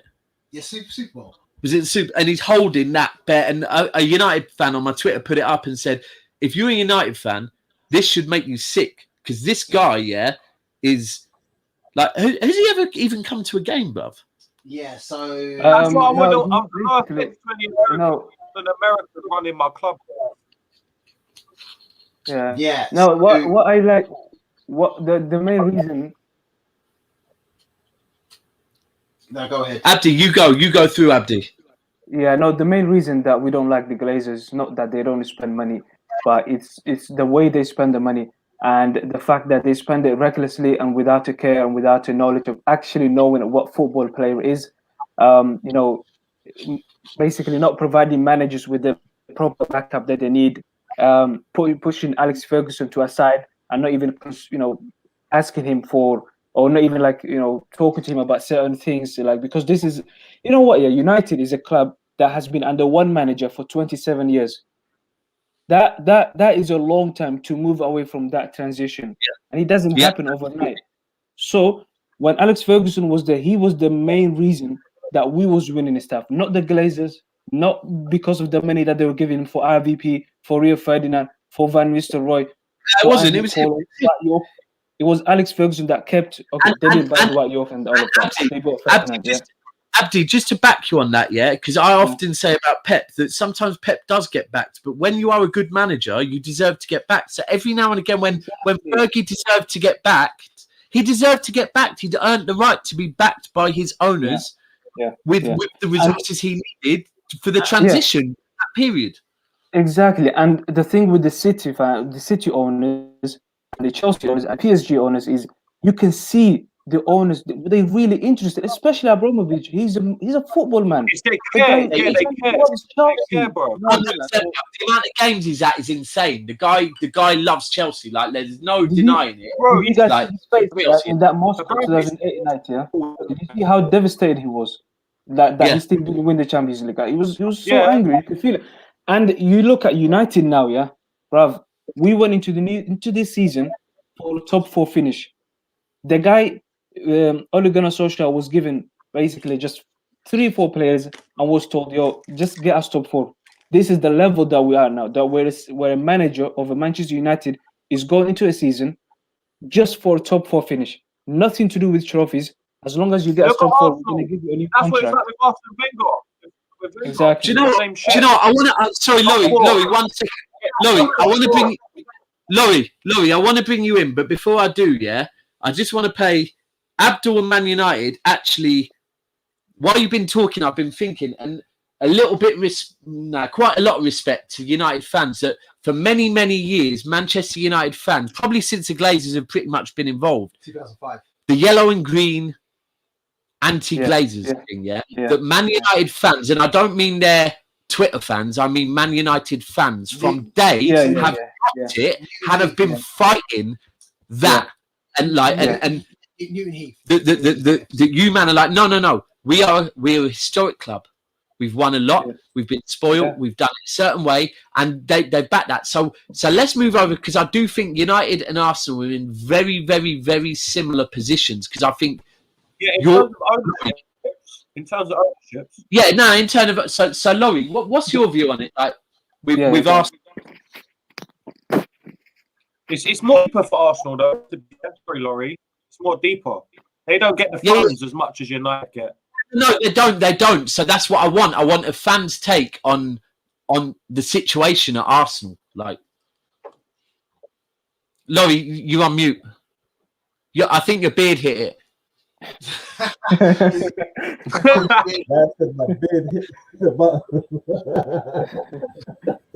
No, I'm saying, do you want the long story or the short story? No, go true, bruv. We got all the time in the world. Give us the director's cut. All right. Basically, for me, us not winning the Champions League and leaving, we've been dead since then. And I've always said that we died from not winning the Champions League, man. And we haven't recovered from that. And although it was David Dean's idea to bring in the Kroenkes, again, that was a bad move. So many bad moves were made behind the scenes, and they've just bitten us in the arse. And the fact that settling for top 4, all this trophy thing, like all of that, it was nonsense. The things that I'm hearing. What do you mean? Is that to me? Are you talking to me? What's that? Yo, we see that, Color. We see that, yeah? You see that? Yeah. Are you talking to me? I know smoke. Let him have smoke. No, Uncle Laurie, please carry on telling us. Hold on, what's happened here? What's happened? Please carry on talking about Arsenal. Who's going in? No, I'm lost, man. I'm lost. Long story. Anyway. What's happening? Man just threw me off there, man. Man just threw me off. Okay. I'm ready to put someone in the corner. So okay, so what I was saying is obviously,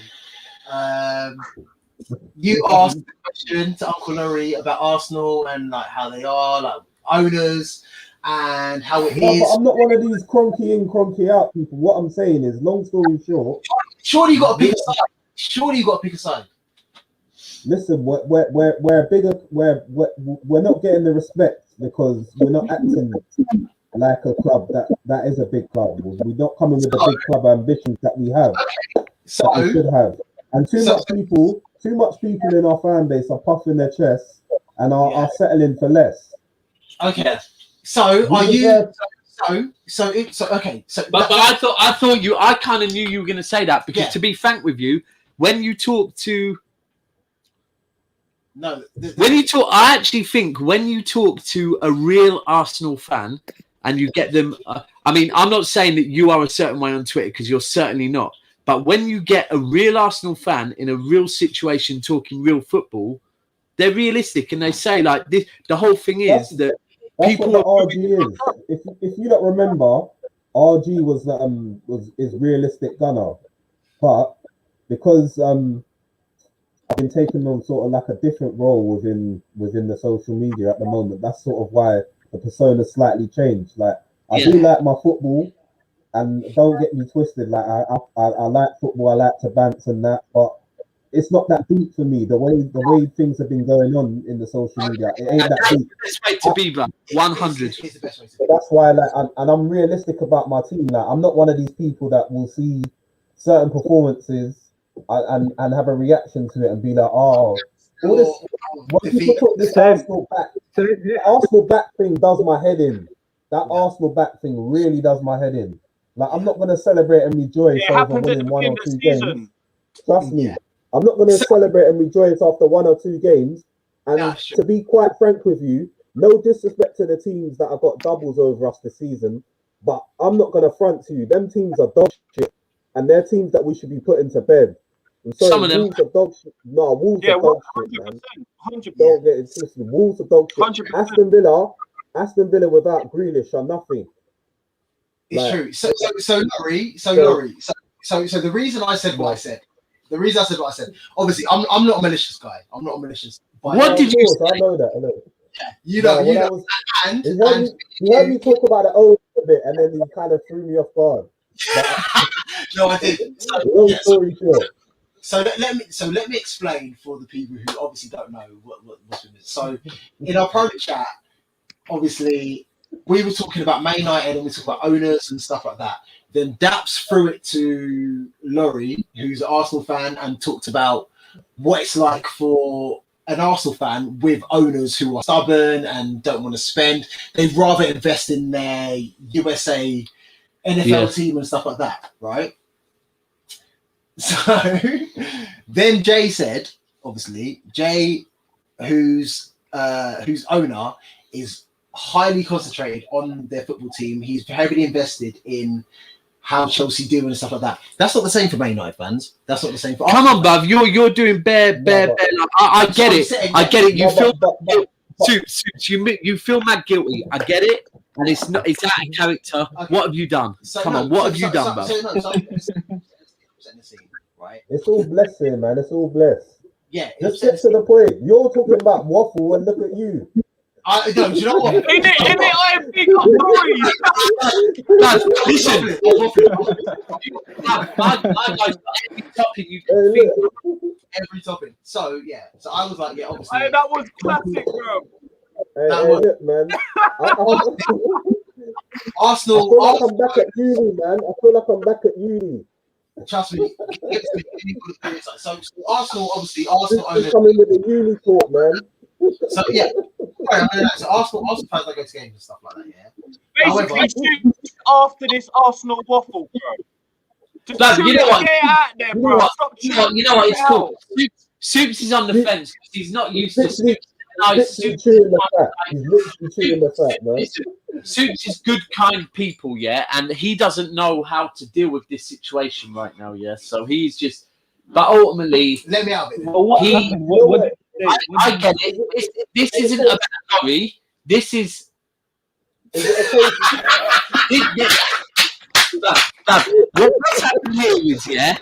What's happened here is Soups is doing the usual thing of. You know what? I'm going to put it out there. Soups is basically stereotyped, right? And he's put you in the Arsenal bracket. And he's thought that you're moving like a typical Arsenal fan that doesn't want to answer the question. So he's kind of... I said it straight. Like, you missed what I said. Basically, when you popped off, I basically said, for me, the club died when we didn't win the Champions League. And we left the Emirates. I mean, we left Highbury to go to the Emirates. Yeah. It hasn't been the same. It has not been the same. It hasn't been the same at all. And like I said, the ambition lowered. All this top 4 is a trophy. I was like, what are these man? It's true. I want some of that growth. Like, top 4. When did top 4 become a trophy? Like, I want some of that growth. Man, moving goofy out here, like. And now when you look back at it. When that like whole top 4 every season and this and that, like at the time it was like, okay, yeah, they are doing that. But now when you look at it, but I really don't want to turn it too deep, but I watched the episode where Henry broke down how Wenger became obsessed with Fabregas and midfielders that played. It's like Wenger almost lost his mojo when he stopped believing what he did and started believing what Barcelona did. Okay. He more than outstayed his welcome. Respect to the guy, but he more than respect. He changed everything, but then he started changing himself. He stayed way too long. He never looked hungry, bro. You watched him on the side, he didn't look hungry, bro. And you see, the madness was like he'd win an FA Cup and then not bow out. Like, surely, if you win it, you should bow out when you've won a trophy. Not like, let me take some more beating. Like, I think that's where Fergie did it. I think that's where Fergie did it so right, where he knew that last league that Fergie won could go down as, apart from the first league that Fergie won, that last league that Fergie won, yeah, where everyone deep down knows your squad probably wasn't good enough, but Fergie's ability as a manager won you that league, and Fergie knew this is my time now. Can I it's my time to go. Okay, so can I just say, obviously, this is a very, very, very, very tedious link, right? Very tedious link. So, obviously, is it? Are you going to start singing Monster Boy? I'm sorry. I won't. I will never do that. But let me do a tedious link, right? So, obviously, you had Wenger in charge, and Wenger was so happy about getting top four and stuff like that. There was a supporter, an Arsenal supporter, who said it's time to go. Yeah, he was tired of what Arsene Wenger was doing. You're taking this to like them late night deep conversations now, bruv. So I'm doing a segue. Yeah, so he was saying it's time to go, and that was an Arsenal fan TV supporter called Claude. Yeah. Right, Claude unfortunately passed away yesterday. Yeah. Has it been confirmed? Has it been rest in peace 100? Has it been confirmed as well? Yeah, it has. It's been confirmed. So rest in peace, Claude, who was a very passionate Arsenal fan. Obviously, I don't want to put you on the spot, Uncle Laurie, but he was a great Arsenal fan, wasn't he? He was very passionate.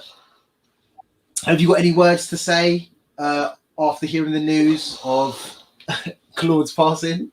Yeah, no, it did come as a surprise. It did shock me because no cap, I was a member of his channel, so I did share some member streams with him, so I did get to speak to him. He was a nice enough guy, down to earth.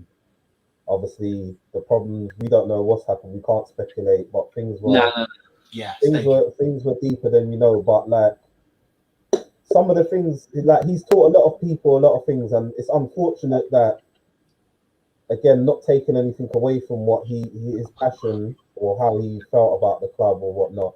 It's unfortunate that that's taken certain bridges to be mended from people, but like I kind of looked at him, as I said, like he shared a lot of sentiment that some of the people didn't have the balls to say or the balls to speak up and do.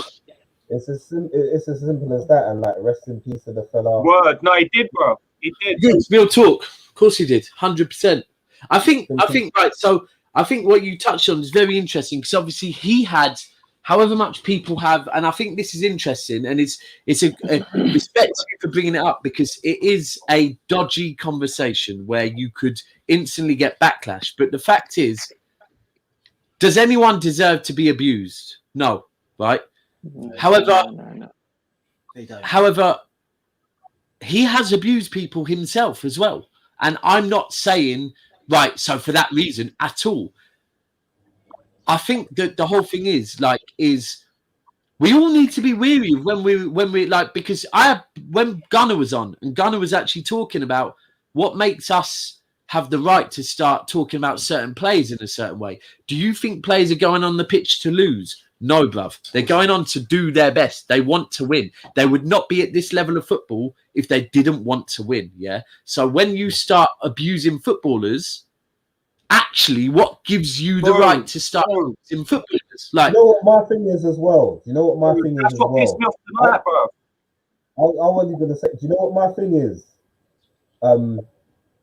Go on. With the whole social media thing, now I was just going to say, with the whole social media thing, the amount of shit people talk and the amount of crap that comes out of their mouth and the amount of abuse they give players, why aren't you going out and getting your coaching badge and proving them wrong? If you're so good at what they can do, then why aren't you a professional It's yourself? easy And to why sit haven't you behind got the a coaching keyboard. badge? It's a It's a fact. It's easy for them. But it is easy to do that, but I'm just saying, all these people that chat the amount of crap in the world, if you can do a better job, why aren't you doing it? Yeah, Okay, 100. No, you know Yeah, what? because Yeah, they can't do it. If they can do it, they can do it. Okay, Yeah. so Go on, Abdi, you go. okay, wait. Hold on, let Abdi go real quick. Let Abdi go real quick. Sorry. Okay, so the reason I brought it up is obviously people should be kind. They should think about what they're saying online.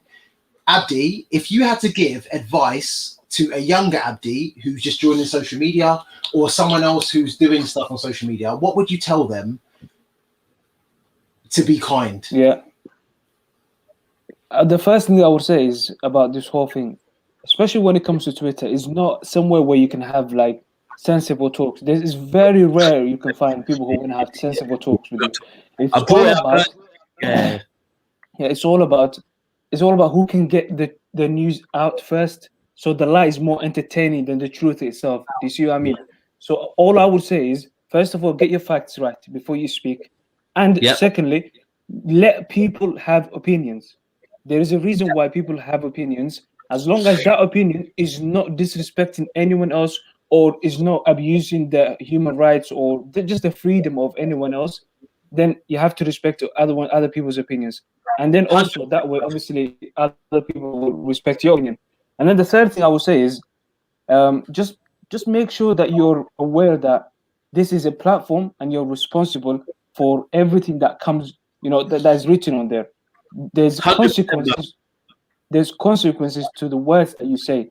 And you know what? Yeah, with this whole fan channels, yeah, at first it started so innocent because, like you guys know, like when we were talking football, like back in school, like from young age, we used to talk about football all the time. But now people have been given like cameras, phones and things like that, where they can express their opinions. At first, it started so innocently, and then it became about the views. And the views only come if you're opinionated and you're having a go at someone else. So that's where the issue is at the end of the day. So you just get your facts right. It's a lot of generic, but and people don't even know what they're talking about. Half the time, I think the worst thing is at the moment. I feel like I think for me. Go on, Jay. No, it's cool. Go on. Finish what you're saying, bro. Go on. Jay, go talk. Your time, Jay. Go on, Jay. I was gonna say the worst thing for me is like people get a major following, yeah, and they don't use it in the right way. They have such a big audience, and a lot of the times, a lot of these people they put things out on Twitter on these platforms without even thinking. Like even like away from the abuse as well, even in terms of like what we're going with COVID and whatnot, they'll out there like, oh, we're gonna get a third lockdown. This is gonna. They know it's gonna happen, not realizing they've got followers. They've got a lot of followers. Love. That the negativity is gonna bring. You feel that even if you have that opinion, keep that opinion to yourself. You got to understand when you've got that big audience, you've got to understand what you're putting out to the world. You get me? A lot of these people, even in terms of what you're saying about tweets, it's all generic. Do you know, Jay? Do you know what? The one thing I locked off kind of around December time any media in any like commercial media because I'm done with it. Yeah, but I feel like at the end of this, whenever the end of this is, that the media control what the government do. Like if anyone bothered to watch the whole Harry and Meghan thing, it's kind of clear from that, that the media are controlling this country. Full stop. They control everything. Oh yeah, it's always been that way. It always has been, but it's very clear. Even like they control. So, and it's even clear when the media will be saying things like, "Oh, we want our Christmas. The country deserves their Christmas. Let's have lockdown for Christmas. We deserve Christmas." The minute the government go, here's Christmas, instantly the papers are now going, oh, now the rates are going up because you gave us Christmas. It's like, hold on a second. Bro, you told us when they did to do that. you know the Eats thing. You know the Eats thing. What was it called? What was that? Buy out, eat out, or whatever it was. You know what I'm on about? Yeah, all them. It's all the media. They done that, and then they blamed it on everyone. They blamed it on everyone. Like, so you just put this out to the world, and now you're blaming the peoples for going and taking up this offer. Like, so it's not, but you're right. They control everything. They control everything. So if you've got a platform and a large audience to just talk real and spread positivity and whatnot, why are you not using it? You're just doing what the media and these channels and whatnot want people to do, because you're just doing exactly. You're feeding them with the same bullshit. Do you know what I'm saying? Like it's mad. That's the eat out to help out. That's the one. See where. That's it. And with the media, that's what they've been doing. And it would be great if the media actually were held responsible.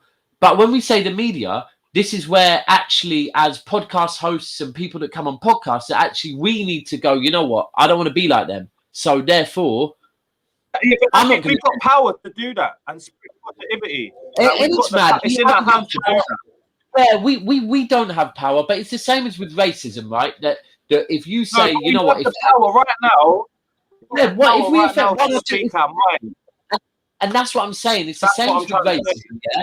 That with racism, we say, do you know what? Even if you impact one or two people and make them think correctly, then that is a step in the right direction. And it's the same with this. That actually, we don't have views like the Daily Mail or nothing, but we can't be.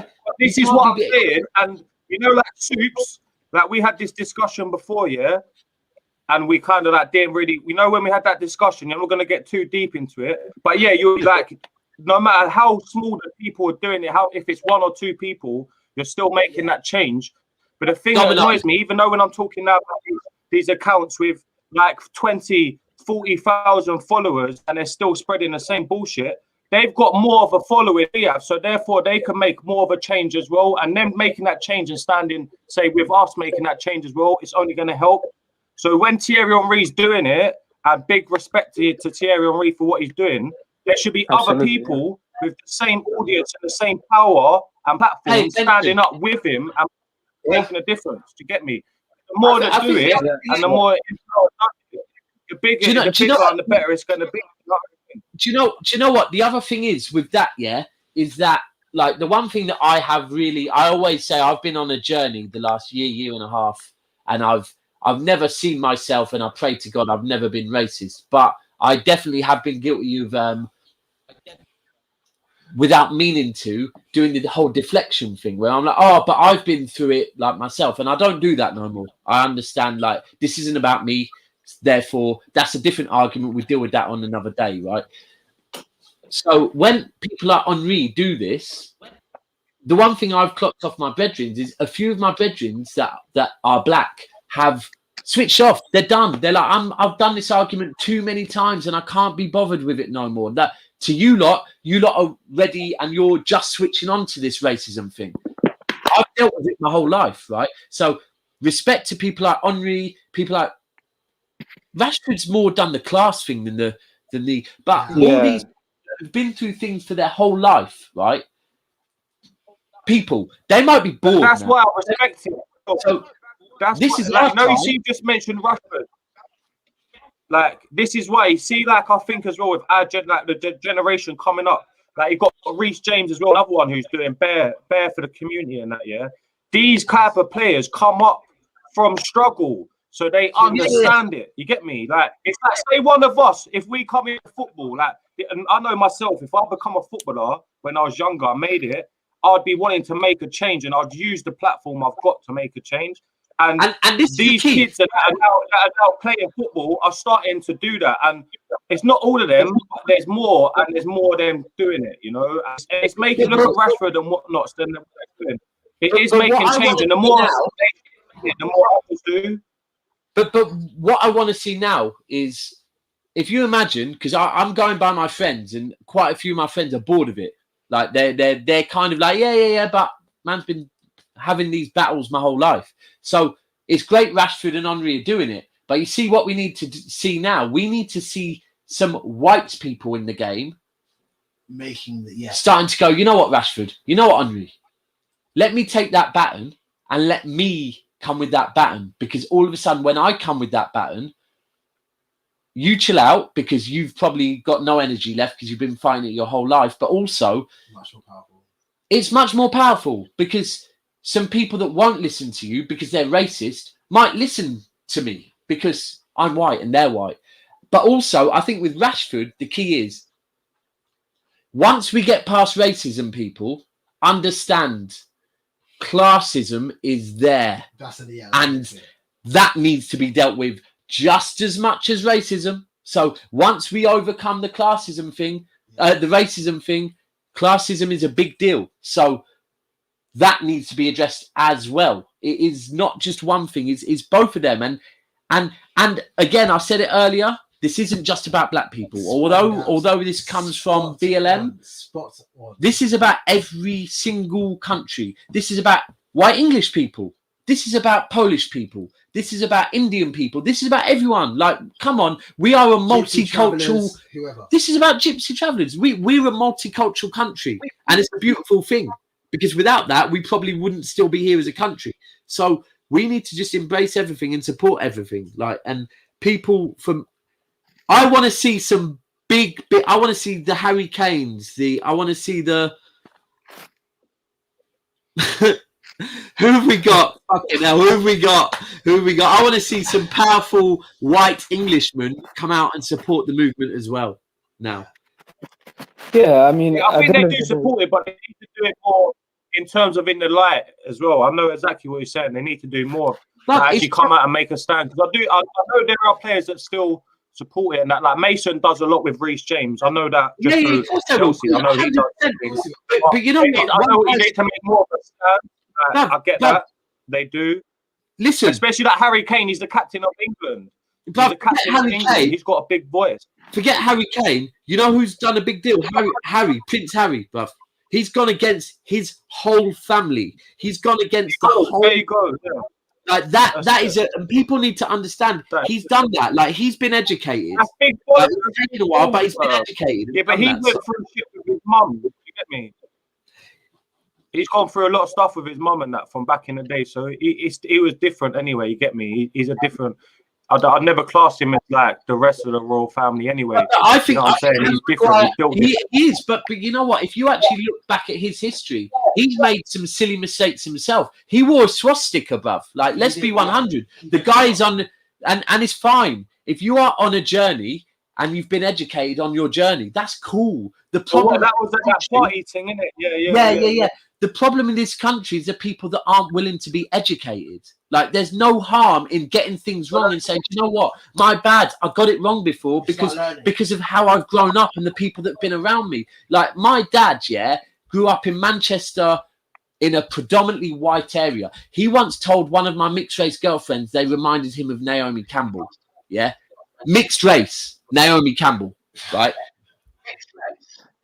My dad wasn't racist, but he was that's how he grew up. So that's cool. No, but that's the same thing, isn't it? Trust me, when I was younger, I was in certain things and whatnot. You know what I mean? When I was a kid, I didn't really notice things or whatever I was saying in certain ways. And then you start growing up, you start getting your own mind, you start thinking for yourself. Especially when our parents are growing up in a time where it's totally different. Like, you start realizing, all right, you know what, that ain't right. You get me? And then you start to see it, and then you do make them changes. And there's nothing wrong with making them changes. But there's a lot of people out there that are arrogant and are stuck in their ways and are too proud to say, oh, I've done wrong and make a change because, I don't know, for some stupid reason, they got their pride and whatnot. And that's what fucks up a lot, because people's pride and that. They feel that if they make a change or they go back on how they used to be, they're somewhat like belittling themselves, or you know what I mean, they're losing themselves in some way when really you're not. You're bettering yourself and you're learning and you're adapting. And like you boys are saying, you've been educated to make a change for the right reasons. You know what I'm saying? Like, it's mad. Abdi, and I want to hear. No one should feel wrong for making it. Nah, Abdi, I want to hear your take on it. No, honestly, guys, I'm enjoying the conversation that you brought up here. I mean, to see two white boys here, talking about this stuff, and the journey that you said that you went on in the last year and a half, that is beautiful to see, because we need. It's not just when it comes to racism. Also, like we've seen the young girl that got killed the other day. Yeah. It's with the violence against women, you have to realize where your privilege is at the end of the day. As a man, I know that I've got a privilege that women don't have, so I need to stand up for that. As a white man in this country, you've got privileges, and as long as you can recognize that, you know what, and you say, what can I do to get involved in this? It's everyday life that I'm not saying that everybody, in this country for us is like, for me to come into this country as a, and the opportunities that I've had, it's been incredible. But there are some things that where you see and you're thinking like, what, I don't belong here. And then some people make you feel like you don't belong in here. I was working in a call center. Yeah, and that's wrong, man. 3 years ago. Yeah, I was working in a call center about 3 years ago, and this customer called in, complaining about stuff for delivery not being delivered at certain time. And I said, like, yeah, I apologize. I'll see what I can do, speak to the manager, stuff like that. And she said, like, you know what? Swore off at me, go back to your country, And I'm just thinking, like, what do you want me to do about this? So there's nothing I can do about it. So as long as, like, and you know what? Yeah, I've got a great book for you guys to read. I've learned a lot from it. And where I was 10 years ago and where I am now, there's a lot of things that I've had to really unlearn myself, not just as a black man, but also, just as a person where I am now. Like if it wasn't for the people that I met, if it wasn't for the education that I've gone through, for the books that I've read, I probably would have ended like in a different way, just with a different mentality, even though as a black man in this country.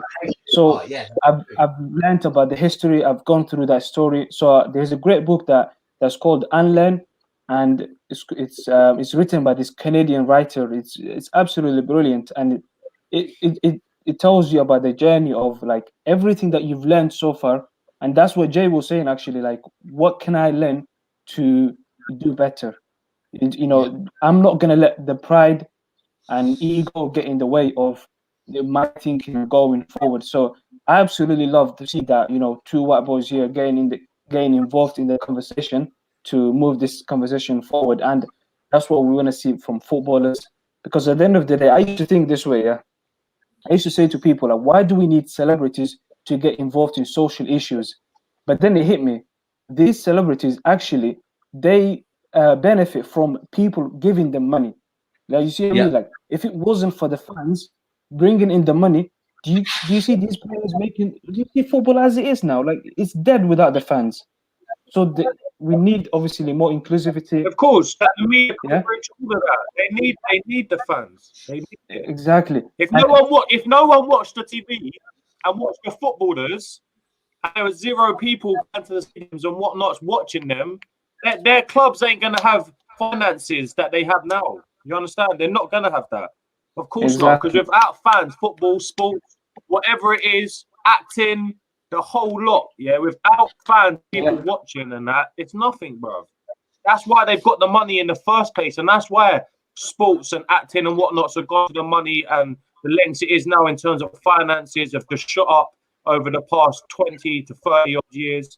Do you know what I'm saying? It's because everything's just growing and growing. What's growing in? It's growing in terms of following and people watching and tuning in. You know what I'm saying? Like, it's mad. I think as fans, we kind of underestimate what we actually bring to the table, just because we think, oh well, we're just at home, we're just watching a game of football, or we're just watching this. We kind of underestimate, actually, we're a big part of this sport. Do you know what I'm saying? It's mad. It's mad. Even this conversation right now, it is relevant. Like, it's a dominoes effect. Honestly, I truly believe it, because I'm going through it myself, and the dominoes effect is that we have to then knock over another domino and let them go and knock over a few more dominoes until eventually everything. It's never going to be in our lifetime. It's going to be in many, many lifetimes. But the fact is, we just have to make it a better. We can make it better. That's it. 100%. And if it means in 100 years' time or whatever, if we keep chomping at it, even if it's in 100 years or whatever, however long, it's still making the progress, bro. You know what I'm saying? And I think what Abdi was saying before, what Abdi was saying before about the book he read slightly, is kind of like there's this whole thing that when we're talking about, send me that, Abdi. Yeah, now 100. I want to read that as well. When we're talking about football, or whether we're talking about anything, do you know what? In ourselves as human beings, there is this whole thing that we don't like being wrong. Absolutely. And we'll keep arguing until we think we've won. What's the issue? What's the issue? When I first started Twitter, that was me, bro. I weren't like I didn't want to be wrong, but I always used to argue. And Jay, it wasn't you when you first started. It's all of us. It's inbred in everyone. We don't like being wrong in anything. But it's ego, isn't it? If I asked my daughter what 5 + 6 was, she wouldn't tell me 11. Like, she doesn't know the answer yet. It doesn't mean she's a bad person. It doesn't mean she's not going to succeed in life. It means she needs help to get that answer. Then once she's got that answer, she'll move on to get the next answer right. That's it. And it's mad when I watch it. And it's even when me and you have debates about football players, it's mad.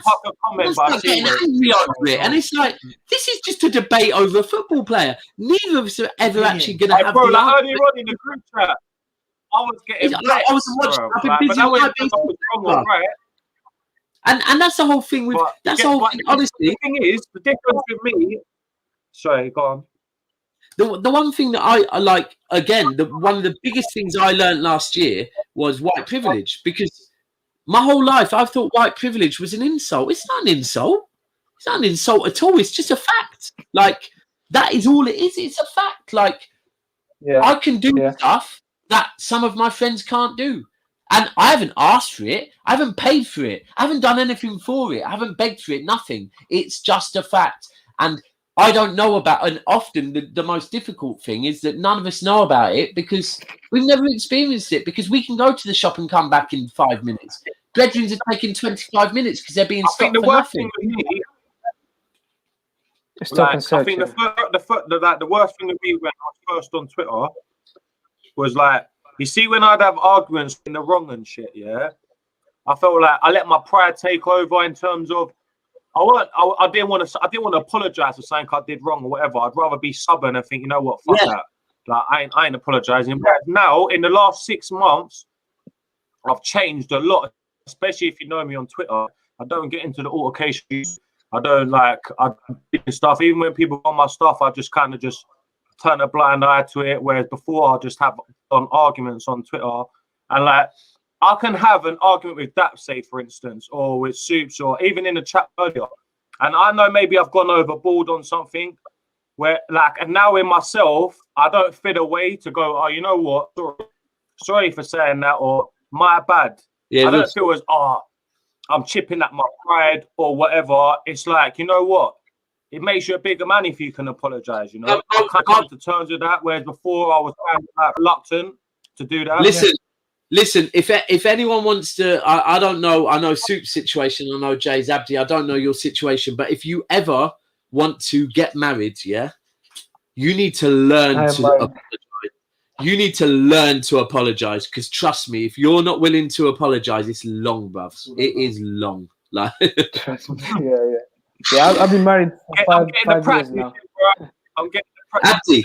Abdi, if you've been, how long you been married for? 5 years now. 50th anniversary coming up now. Happy anniversary, bro. Happy anniversary. Happy anniversary, brother. Cheers, man. Thank you, man. I don't want to ask your age, and I won't do it, but I think that you might look younger than you actually are. So, and Jay, you're looking mad young tonight. You know, he's had a little shave. Young man. The whole thing. You're definitely younger than me, bro. Go on, Abdi. Go on. Plot your feet. How old are you? Me, I'm 26. I'm older than you, bro. Nah. Oh, you know what? Jay's mad tall, you know, as well. Jay's mad tall. When Jay, early doors, when me and Jay started speaking, and he was in one picture, because I took a picture from a weird angle of a Christmas tree, and he was like, going, "Oh, you look bare small." And I was like, "Bruv, I'm 6 foot." And then I saw a picture of him. Jay towers over, man, you know. He's like 6'2", 6'3" in that. Like, oh. But listen, right, we're going to knock it on the head now. I'm 27, still 28. We have had a really good show. You're 27, yeah? Yeah, 27. Oh, okay. But I normally have the beard though, bro. I saw the sun come out on Monday. I was like, I'm gonna just chop it till barber, so it's ready for barbers, isn't it? I'm regretting it, bro. Leaving no facial hair on my face, man. I swear down. I get abused by my missus if I take it off. She's like, "You look like a teenager." I'm like, "Oh, I'll just leave it." Yeah, bro. Trust me. I'm all thinking, you know, when you're on road, yeah, and you're seeing a nice one, yeah, know them older women and that, yeah. Where normally, I'm Jay, got my beard and that. How old? Peak. I was on the phone to him the other day, and he's like, I'm trying to speak to him about something. He's like, 1 minute he's ordering fish and chips, next minute he's like, "Oh, there's a nice dental team that works around the corner from me. Like she's shaking her bum at me on purpose." But listen, it's been a great show. Bro. Abdi, really appreciate you jumping on, and you are someone that I want to get on the channel to talk more football because your head's screwed on correctly.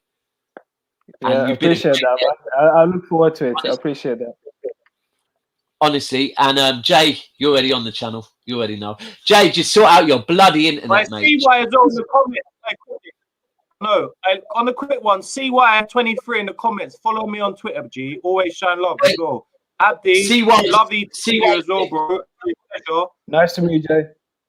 And I listen happy at the country, bro. And we'll have another time.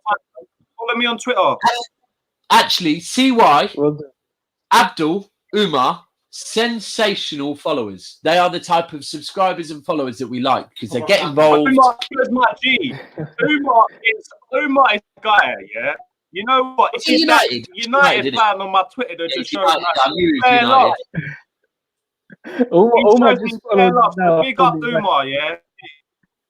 But people, it's been ChewTheFat. We say sort out your internet and then you can get on here more often because your internet is so annoying, buff. Yeah. This guy goes Istanbul. This guy books Istanbul, right? When they're only in the quarters, but he can't bloody sort out his internet. That was a slap on the wrist, bro. I'm gonna pattern it. It's coming. I'm gonna pattern it this week. But listen, it's been ChewTheFat. Soups. What are you, man? We're here. We'll shout you. That's been Abdul. So that's been Soups. That's been Jay. Shout out Tiago, Mo, Laurie. Catch us on Friday with someone else. Look out, show ChewTheFat. Catch you soon. See you later. Okay, guys. Yes, Soups. Take care, Abdi, man.